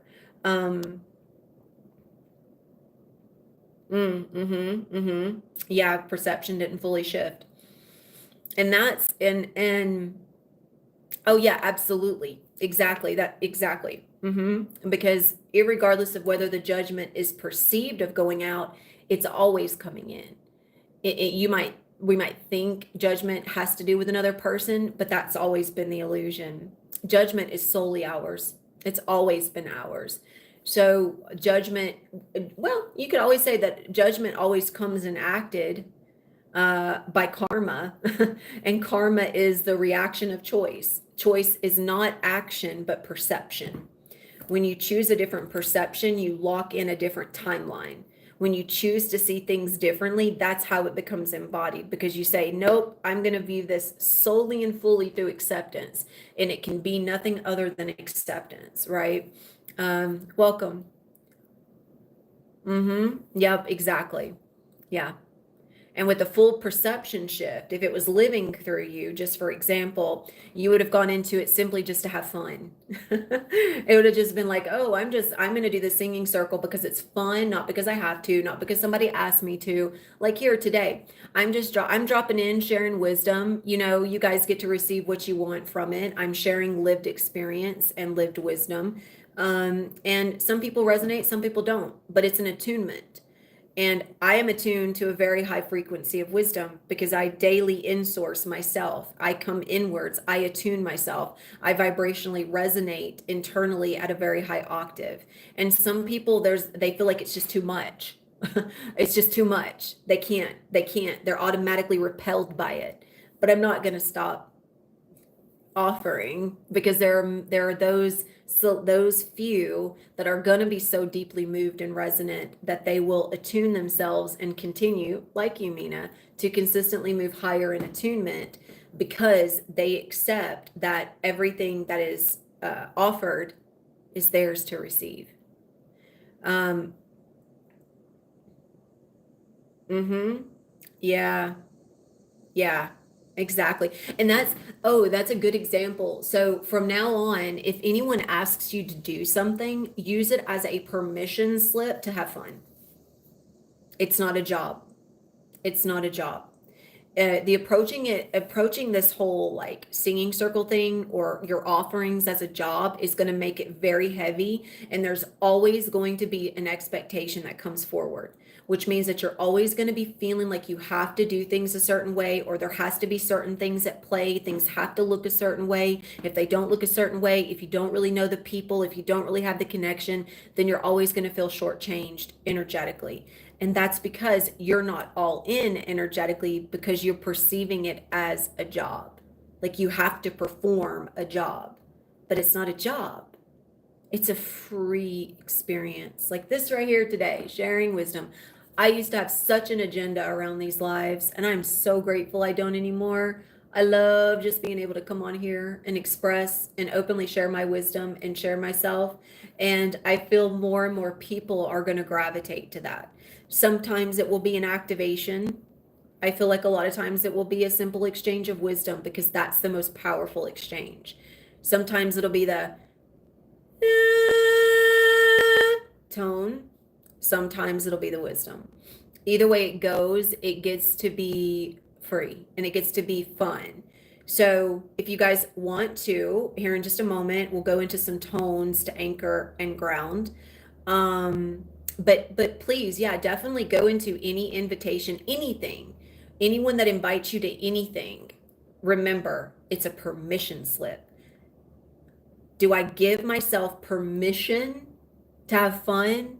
Or am I giving myself permission to just find all the reasons why this is so heavy? Whatever your permission slip is, that's what you're going to answer. Okay. Whatever you give yourself permission to choose is where you're going to show up. So just make yourself a little note. What is my permission slip? What does my permission slip look like? Okay. And remember, it's not a job. It's not a job. And thank you. Thank you. I am grateful that you love the energy as well, my dear. I appreciate that so much. And I used to come on and bring these lives through, like I said, with an agenda, expecting numbers, expecting likes, feeling like I need to present something and perform a certain way so that people could receive. And if people didn't show up, then it would be such this heavy feeling on me. And now it's not there. I'm just having fun. And I'm sharing my authenticity, which is my authority of light and shadow. It is my wisdom. It is me. It is my frequency. It is my vibration. And a lot of times people, they try so hard to vibrate high that they forget they don't know what high actually is. People are like, I'm trying so hard to be positive and I'm trying so hard to be high vibrational. And when I'm not high vibrational, it's like you've already set yourself up for failure because you believe in failure. Truly, through that approach, to be high vibrational, that means there has to be a low vibration, which means if you can't meet your expectations of high vibe, then you're going to feel low vibe. And most people through spiritual bypassing are operating through those conditions. True high vibration is deep internal harmonic resonance. It's something that no one can penetrate and break through. People talk about boundaries. You don't need boundaries when you're in harmonic resonance. It does not matter who approaches you. It doesn't matter what they say. Just like, people want to drop in and create chaos in the comments. That's fine. There's another approach I can take. I don't need to call in and do all the things and set up a boundary line. And I could do that, but that's an extra step and that's not necessary, because those that are really here to receive are going to remain attuned, and those that aren't are going to fall away. And that's the way it gets to be. That's a natural boundary, is my attunement. And so many people come into these types of things with an expectation. They expect a person to say things, they expect a person to tell them things, they expect it to look a certain way, they expect it to sound a certain way, and then they limit themselves because they're trying to funnel themselves into such a deep expectation. And that's the same way that it happens with the whole high vibe thing. It's an expectation of what you think you're supposed to be in. But truly, a high vibe is very much like it's high consciousness. High consciousness is depth of self. It's doing that inward daily work, if you will, which is not really work, because what I just say about work, it's not a job. It's a dedication to just simply being in presence and awareness. It's a dedication to being in acceptance, but it's not a job. Work is not a job. And I feel like that's the biggest thing, and that's the biggest gift that we get to give ourselves on this journey, is that the work is not a job. And if you take it on as a job, then it's going to feel very heavy. And you're going to feel like you have conditions to meet. And you're going to feel like if you don't meet those conditions, then you're being let down, or you're letting someone else down. And then you're going to be consistently trying to check the box of what a good student should do and what the teacher expects. And that's not what this is about. And just like I've dropped in for my group space, when you simply just show up and you share yourselves, like we have this, in our soul group, you guys know the power that comes in just being present and being yourself. You're not trying to reach a certain state. You guys have learned that by now. You're not trying to reach a certain state. You are the state. And whatever state you are is beautiful, perfect, and divine. It's when you try to perfect it that you start getting distorted. Doesn't mean you can't change it. But when you try to perfect it, it's because you see something wrong. When you see something wrong, that means there has to be something right, like high vibe and low vibe, good and bad, right and wrong. I have to attain to one, because if I don't, then I'm put in the other, and then there's something that's not right. So if you simply approach life from the middle path, from the vantage point of neutrality, there is no good or bad. That's neutral. There's no good or bad. There's no right or wrong. There just simply is. I am the source that creates all, which means I am the defining factor. I am whole and I am complete because I say so, and it can be no other way. I wake up every morning to miracles because I say so, and it can be no other way. I exist in a body that is whole, complete, harmonic, and healthy. It is that way because I say so, and it can be no other way. So when you consistently exist in a space that is declaring what it is instead of expecting what it could be, then you're neutral. You hold no expectation because you're not waiting to meet yourself an expectation. I say every single day what I am. I say it. I am healthy. I am whole. I am complete. My body feels great, and I feel great in my body. It doesn't mean that I don't have days where I don't feel discomfort. It simply means that when those moments appear, it doesn't take me into a deep hole of depression, and I'm not consumed by the victim.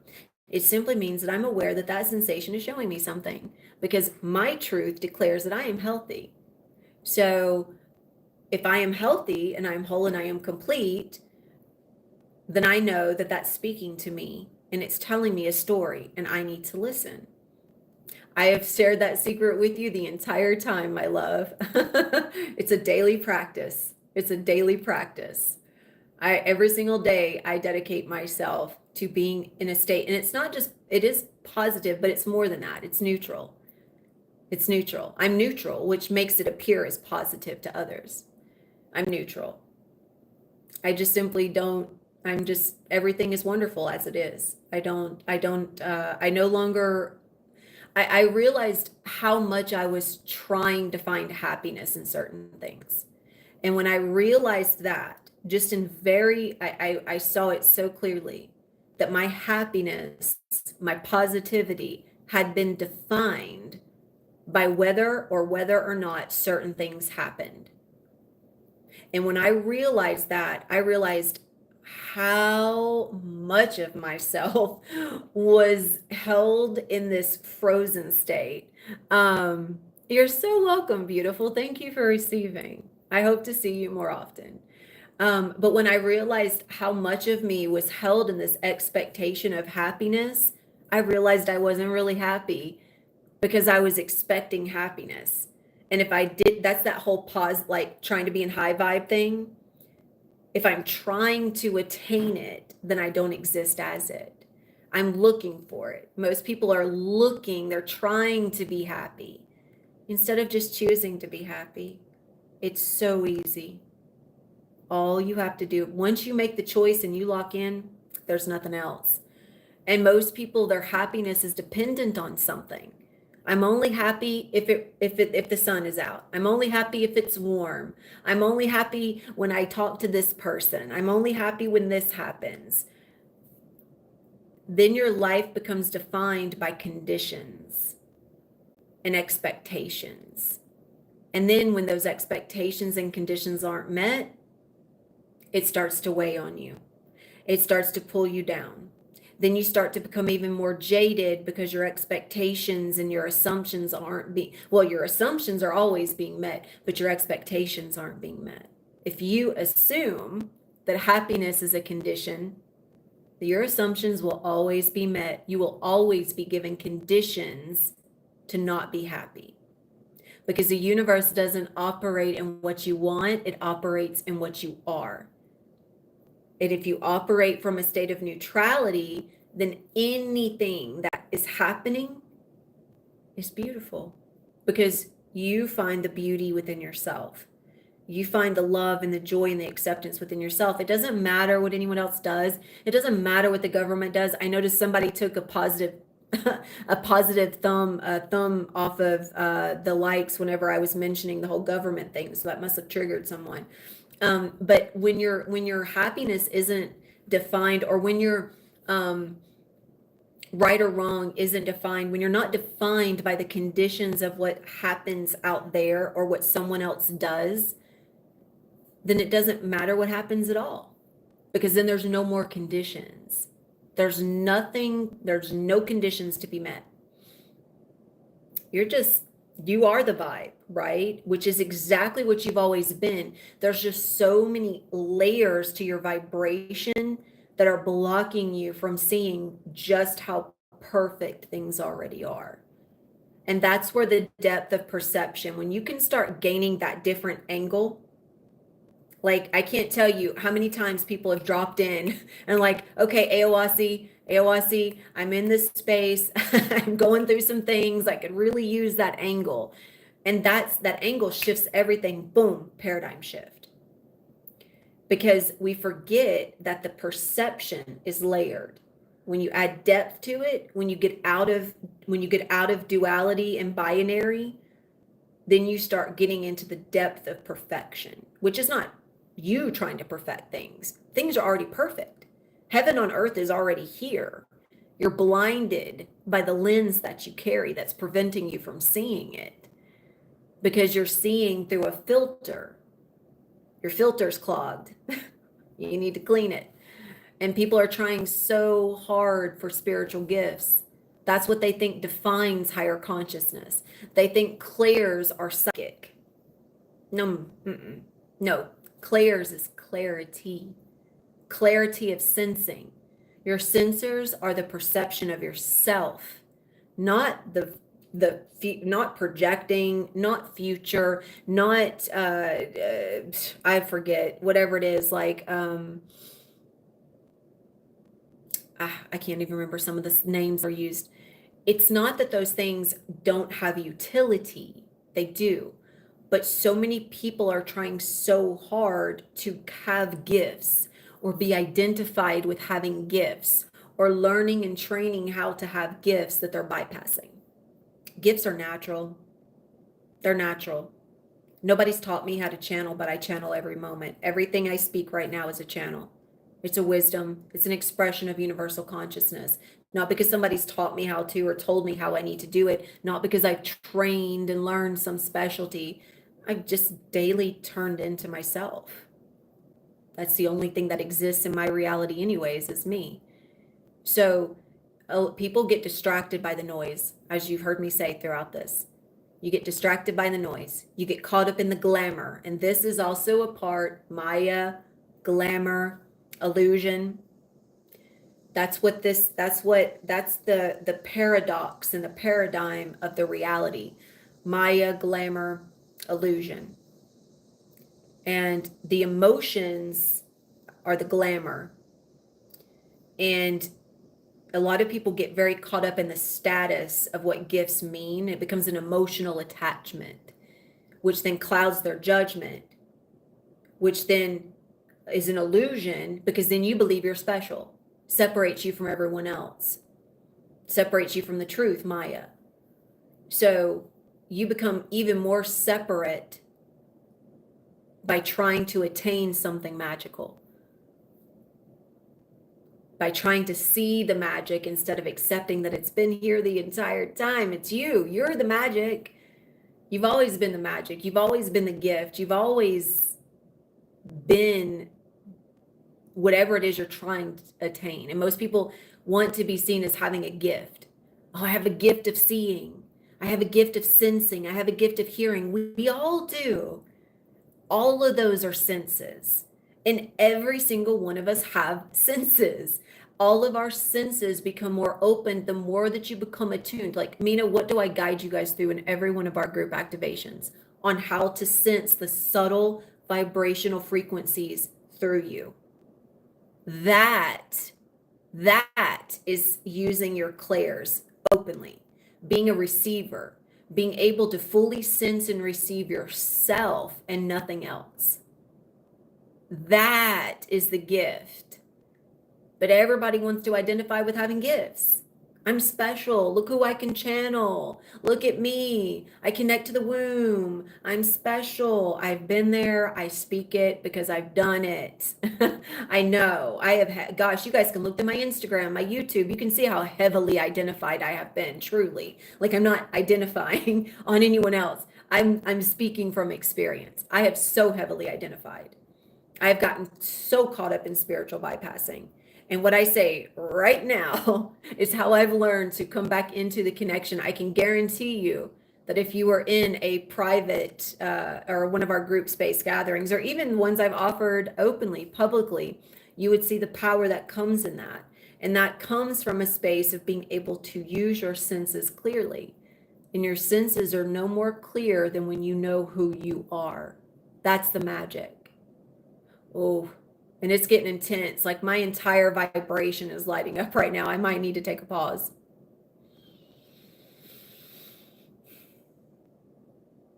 It's starting to cloud my vision a little bit because my senses were going haywire over the declaration of truth here.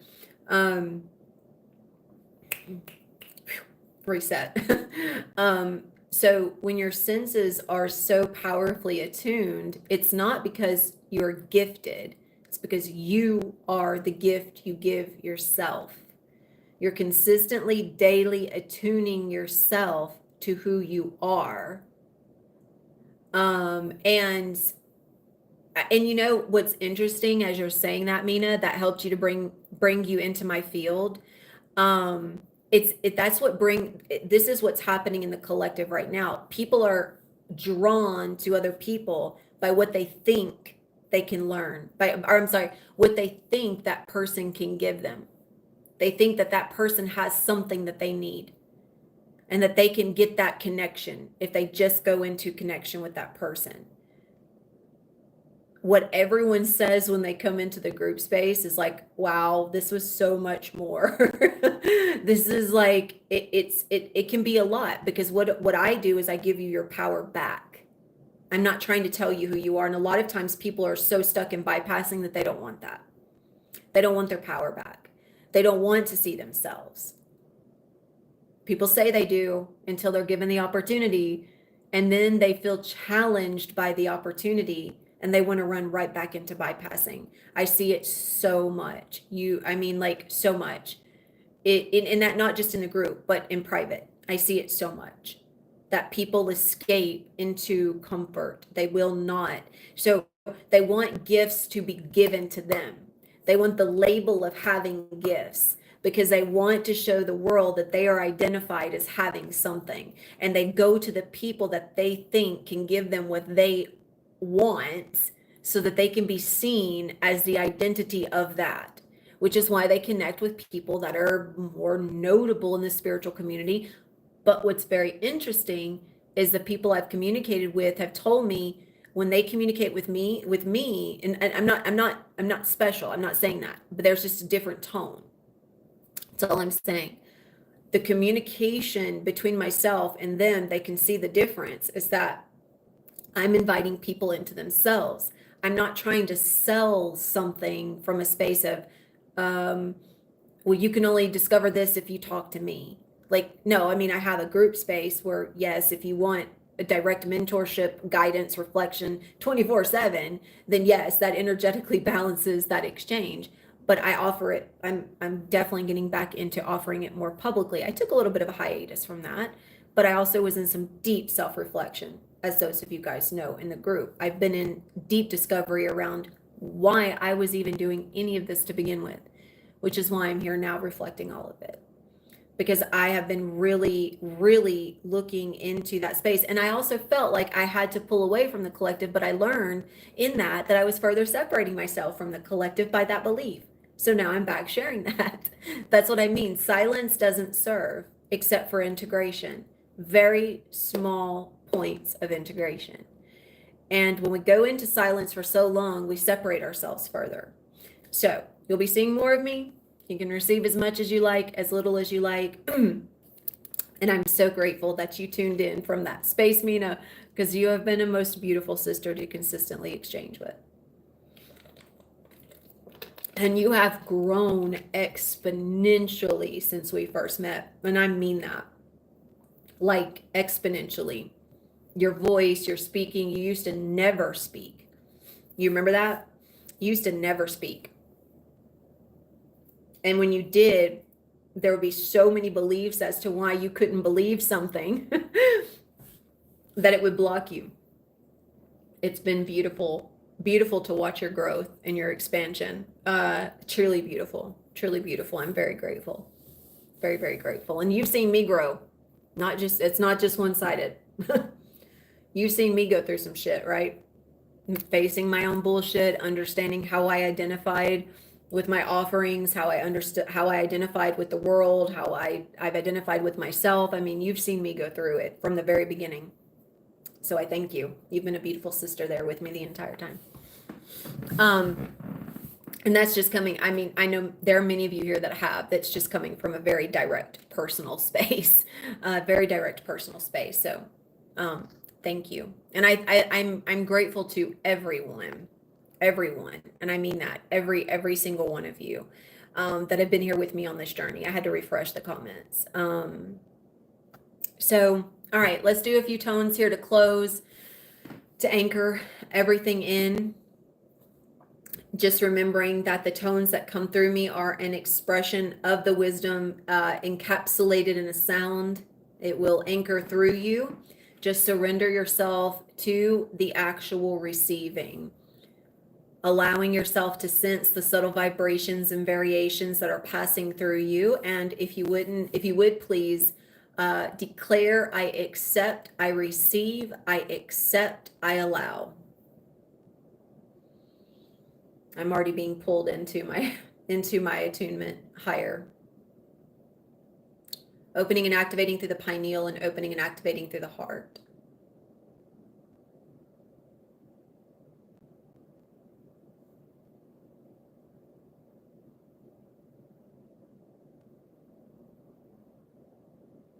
And just taking a few deep breaths, feeling your feet on the ground.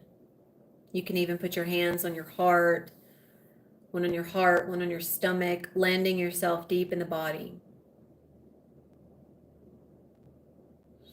Your body is the source of your senses, as is your field. The field and the body are intertwined and interlinked. Your body is a byproduct of the field, and likewise, the field is a byproduct of your body. The field and the body are all within the awareness. Your awareness is all knowing, it is all seeing.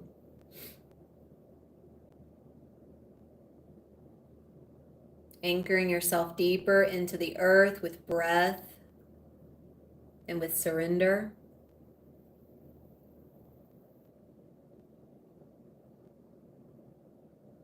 The vowels, if you will, that come through as the tones are operating in a very specific, intelligent way.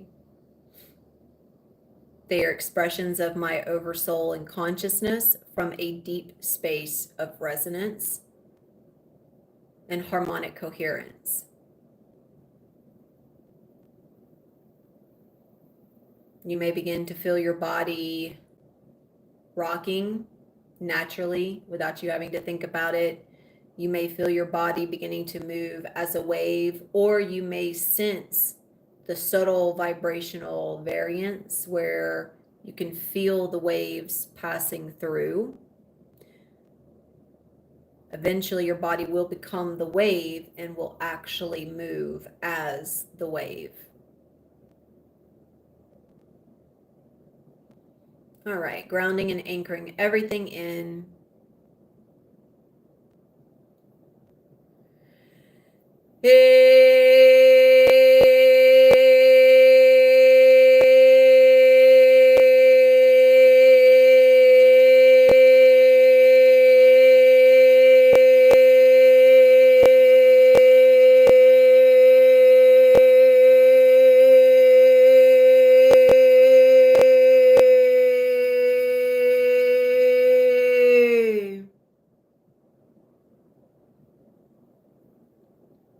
Opening point of surrender, coming in through the third eye and crown, opening up through the heart and the wing space. That was opening your receiver.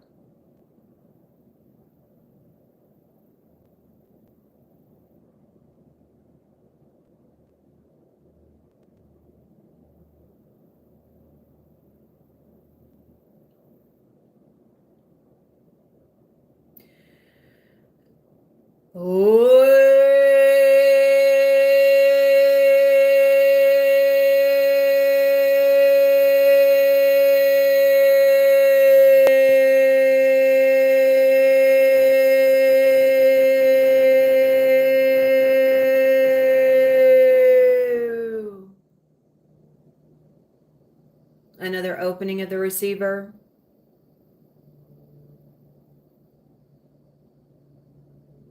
Landing deeper in the body.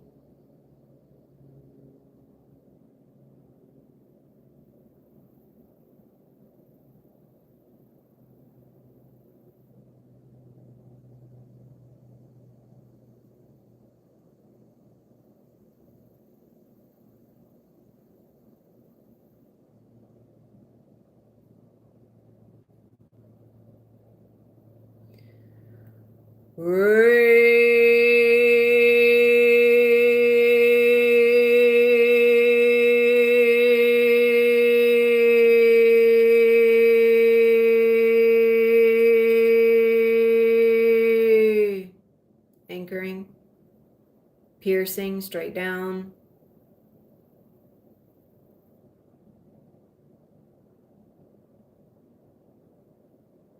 And just allowing. Oh, thank you for reflecting that, Mina.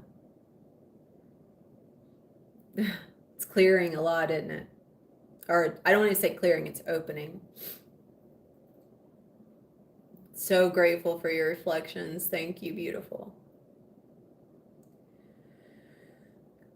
Ah.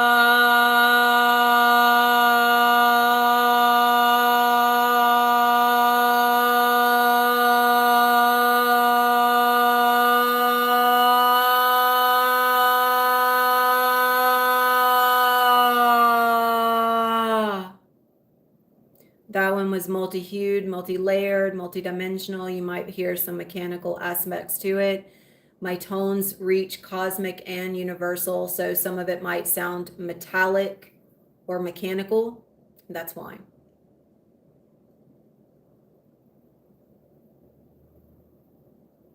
And I love that you're mentioning that around the solar, because I felt, what I dropped into the group earlier today around the parts of self that have been blocked through the root into the solar plexus because of that regret, or denial.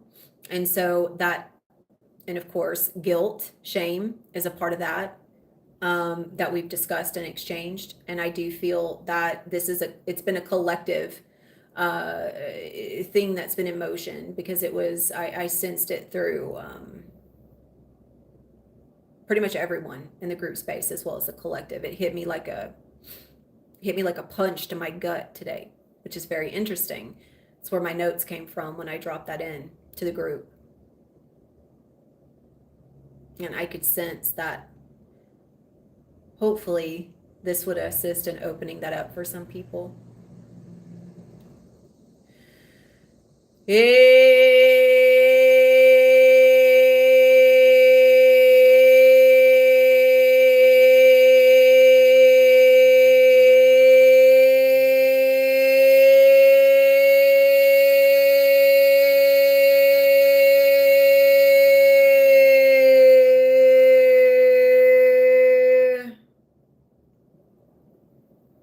That one was a big one.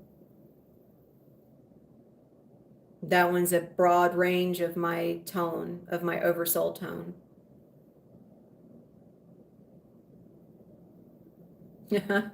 That's a good one, having to gut some more truths. Yep. So true.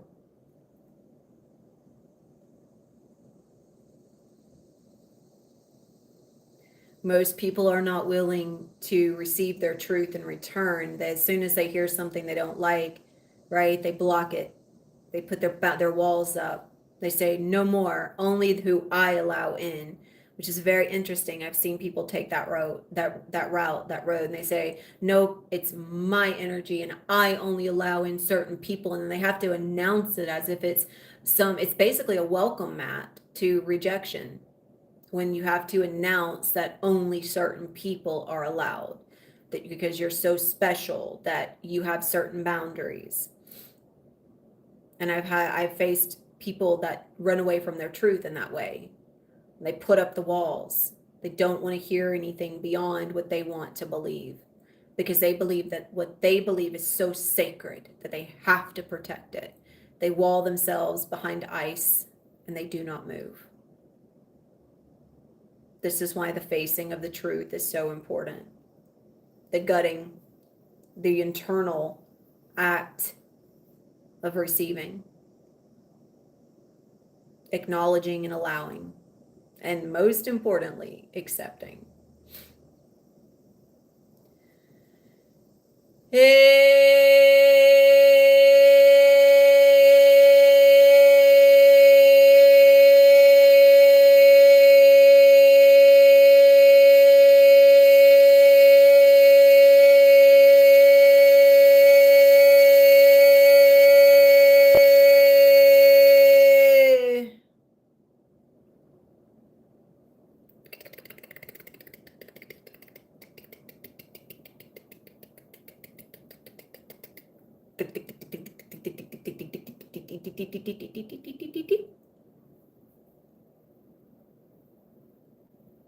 And that one's going, if it's basically like melting down through the spine and the lower back. That feels so good. Whoo, my lower back had some tension from that gut punch this morning, man.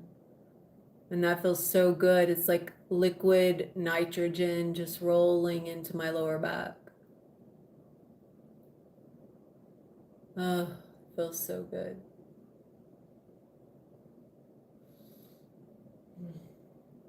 And just allowing it to settle.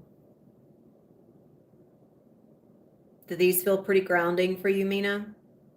Anyone else that would like to? I know Mina's just been the most communicative. So if anyone else would like to share, I would openly welcome it, please. They feel like it feels like it's seeping in. It began in the pineal and it's been pouring in now through the heart, shoulders, down through the spine. Now it's, yeah, it's definitely going in through the feet.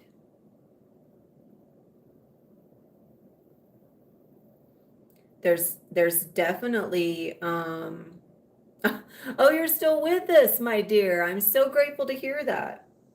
I'm still feeling some tension in my lower back. That could be because of my hormonal cycle, but I don't want to excuse it away just because of that.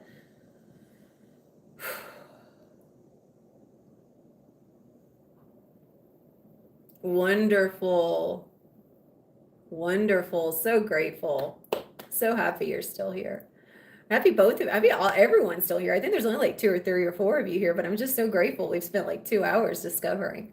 I'll definitely be doing more of it. Okay, let's see. Let's bring in another one for that lower back.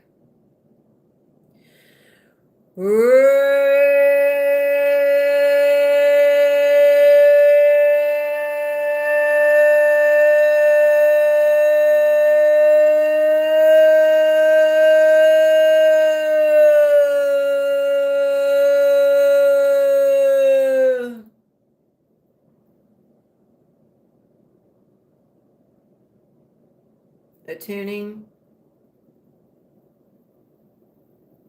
It's coming in from the masculine. Yeah, definitely. Okay, yeah, shifting into the feminine.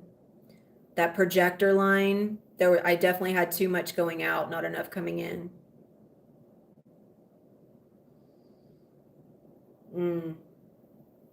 There's been so much tension in that right side. So right side projector line, left side receiver line. My projector line's been very tense, creating tension in the receiver line because I've had so much going out, and I can tell there was definitely some layers. Even though there was so much going out and it was all truth and variables of invitation, there could have been some hidden expectation in there, which creates tension. So just acknowledging that, receiving that. You may be aware of that within yourself.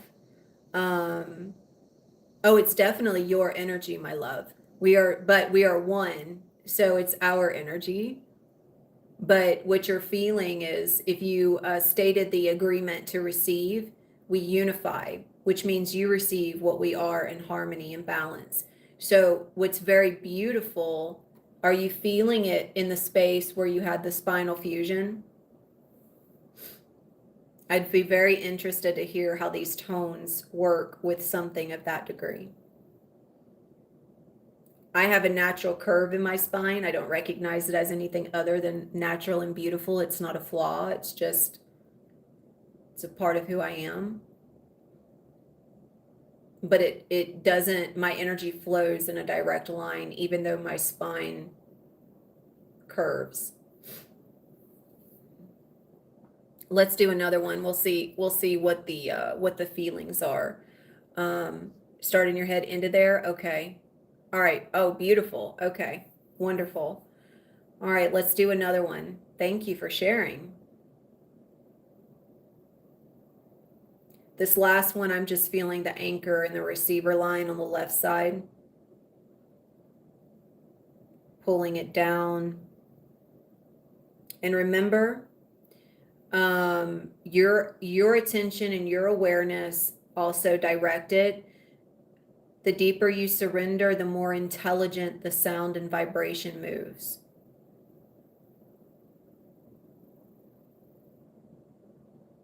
So I'm receiving, okay, so activating intelligent variants of 12. So this is going to be in direct connection with the DNA.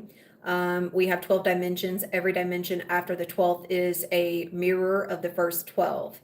Everything is always a mirror, just as it is in this illusion and also in this reality. Everything, even in the illusion, is a mirror of distorted truth. So even in our DNA, everything works in 12s. I receive it as 1221 in the work that I do with the DNA, which is tonal, which is the work and everything that I've expressed thus far. That's the gift of consciousness. It unlocks the tones, which are the DNA, which is the wisdom. It is carried all within.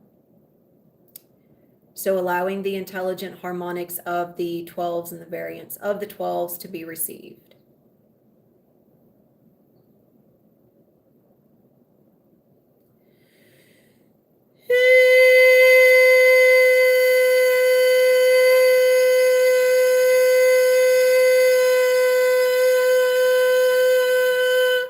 Beginning.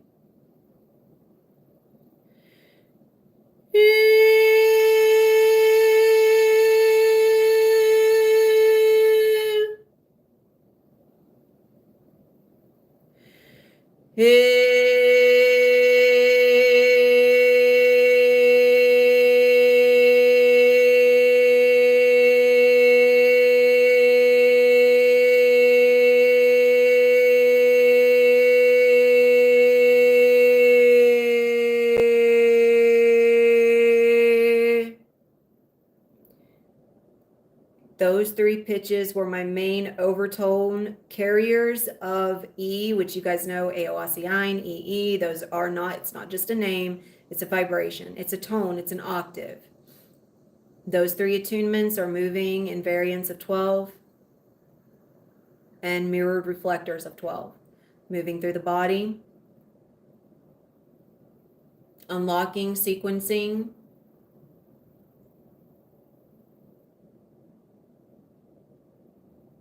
It's beginning to lift me up.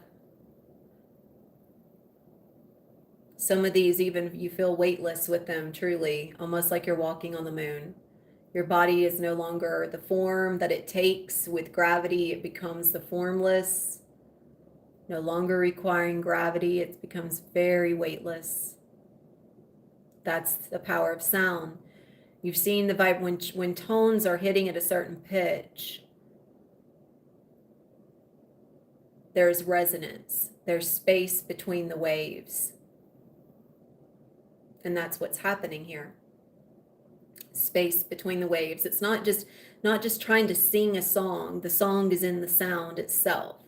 The tone is unlocking the matter. It's coming and hitting on a subatomic level, and the atoms are reforming, and you're feeling that reformation. Oh, that's beautiful. That's very similar to how I'm experiencing it as well. And there's even this sense of weightlessness moving through my arms, expanding through my chest. And that's from, see, now my arms are starting to lift on their own. I'm not doing this intentionally. It's just they're lifting because the heart center is expanding. That's how powerful. And if you just attune, just pay attention to your heart center. You can feel it expanding. I'm joining each of you in this expansion just to assist in attuning your heart centers. You feel how it just keeps pushing your arms further and further out.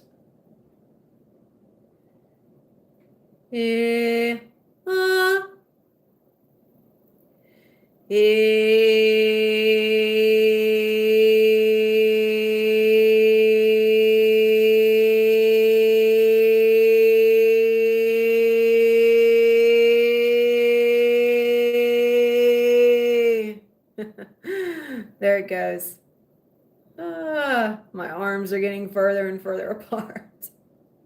Oh, it feels so good though. And there goes your magnetic lines opening, your receiver lines opening, giving your projector lines an opportunity to rest a little bit. I can tell you right now, mine definitely needed it. My right side has been so tense. I've had so much going out.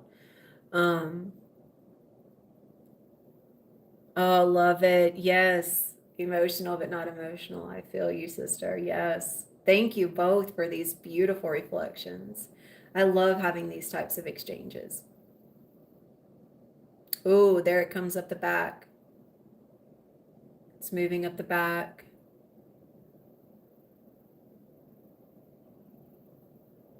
Pulling up, pulling up, pulling up. Oh, and my spine's popping. Ah, beautiful wave. I always love it when it pulls up and just releases everything. Mm, mm. Feels so good. So like no better massage than tones, truly. I mean, it just works your body over. Yeah. Let's go cosmic. Hang on. Let me pull in a cosmic, a collapsed star maybe. Let's do a collapsed star tone. Tuning.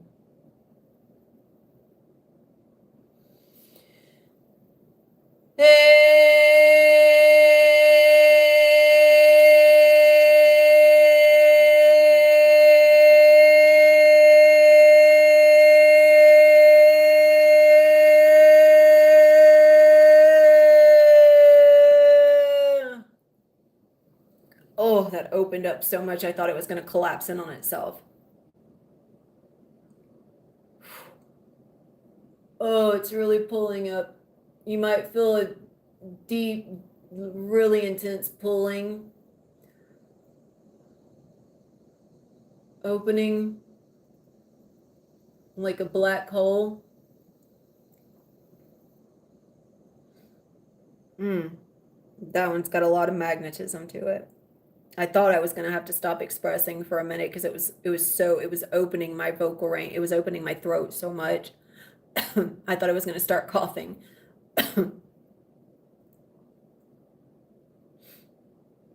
There have been those that have come through, right, Mina, where we've been in the experience where certain collapsed stars that create so much force, they become like they're black holes, right? We've had those with these tones before where literally it was such suctioning that your body was closing in on itself because of the force of the tone. Very intense. These tones that, you know, they're very powerful and intelligent because I mean, obviously they're me and I am them, just as same for you. And if you ever want to intensify your experience, add your tone, add your own tone, express yourself. You don't miss anything by expressing. You further attune yourself. I just looked at my battery. It's 55%. It's pretty cool.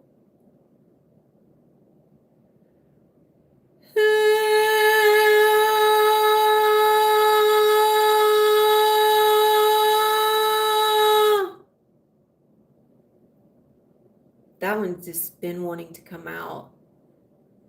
I just wanted to clear that one. I'm not. Huh. Yeah, that one's definitely pulling up through the pineal.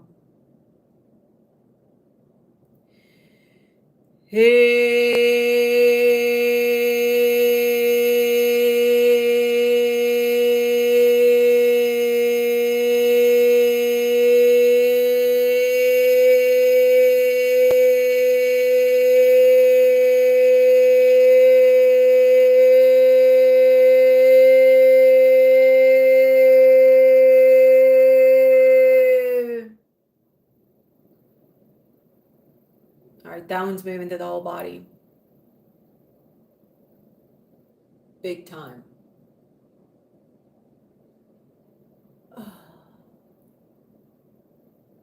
Yeah, spine just became jello. Spine is nothing but just a ramrod of vibrational energy piercing through the wing space and the shoulders. Feels good, don't it? I know it feels good for me.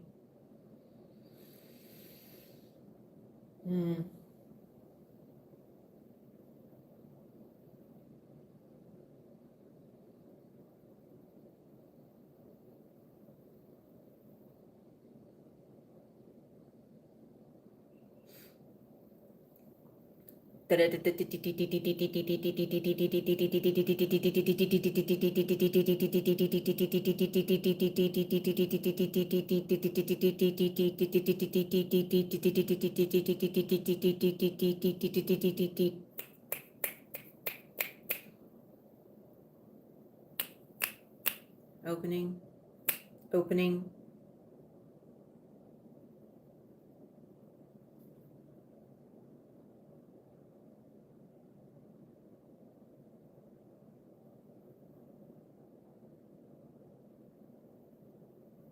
Oh, that one even feels,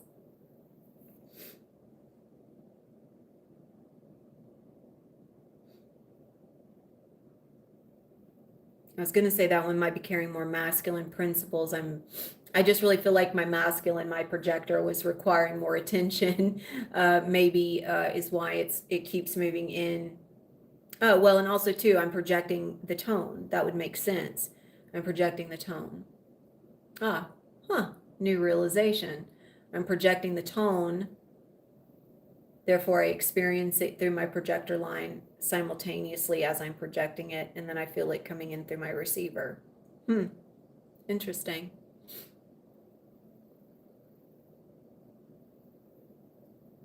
All right, loves, we're gonna do one more and then we'll go integrate, okay?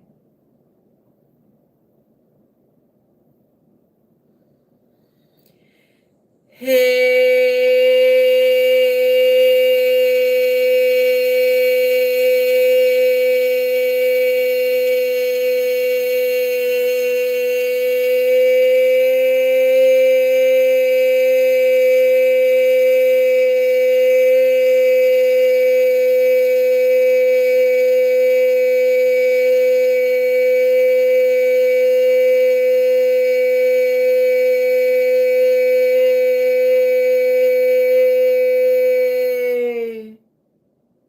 That one's a pretty big one.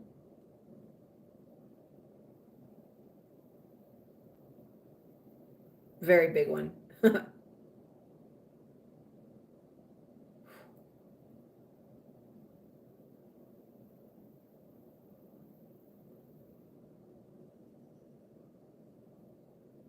That one also expanded my my throat.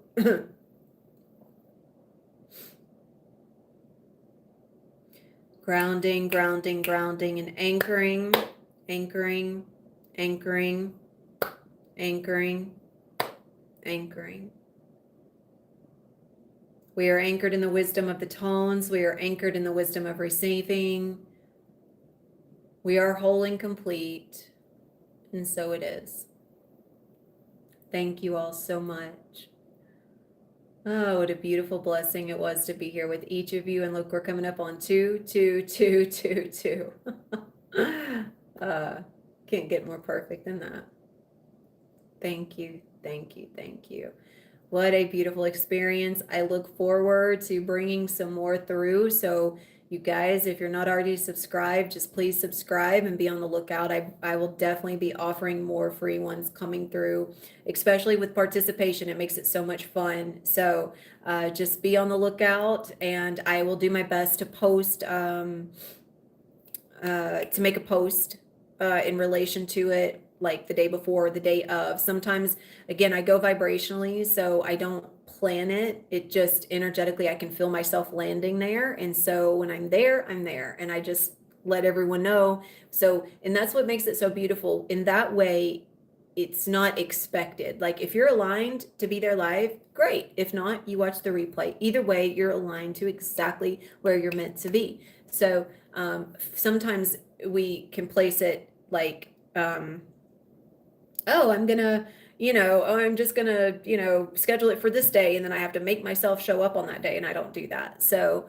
yes, you wandered in. Oh, Mariah, you're still here as well. Beautiful. Yeah, you guys, well, I'm lucky. I'm lucky because I have you guys here. So, it's a beautiful thank you. Thank you. Oh, thank you, Mina. Thank you. I am truly blessed. Thank you so much. I love this. If you guys love it as much as I do, then come back. Just subscribe, set your welcome. I'm closing the live out, but welcome. You're welcome to watch the replay. It will be available. By the way, the replay is available to everyone. All you have to do is once I close this out, just it might take it a minute to show up, but all you have to do is go under the live tab, and you can find all replays that are public. So Yes, that's exactly how it feels with these tones. I'm so grateful you said that. It feels like you just left a chiropractor or something and your joints were all popped. That's exactly how I feel after expressing these tones. My body is so loose, and all the energy becomes stuck a little bit in because our matter is not moving in the way that we understand it necessarily. So the tones give us a little bit of assistance. So thank you for receiving. And I will definitely be joining you guys. I know I've got a live coming up for my group here in the next few days, whenever they're available. So we'll plan for another one. I don't even know what today is, Monday. Yeah, I'll definitely do another one this week. I'll do another one this week. So you guys just be on the lookout. Just be sure you subscribe, set the little notification, but you'll see me posted. If you're not following me on Instagram, that's the best way to get the notification. I always post in my stories the link and when I'm going live. And I will always go live normally between like 12 p.m. and 1 p.m. Central Standard Time. That's normally my range for going live. So Instagram, my name is Aowasi Ein, or Aeon. If you, Mina, can you type that into the chat? Or I don't, I will have it in the description. I will have it in the description. So you guys can just search for my name. It will come up and you can follow me on there to get access to the links and of course my posts and stuff like that. And of course I'm open for exchanges if you want to drop in a message. So thank you, beautiful. Appreciate it. Yeah, you can reach out. So thank you guys. I love you. And I look forward to seeing you guys next time. Let's go integrate. Until then, Adonai.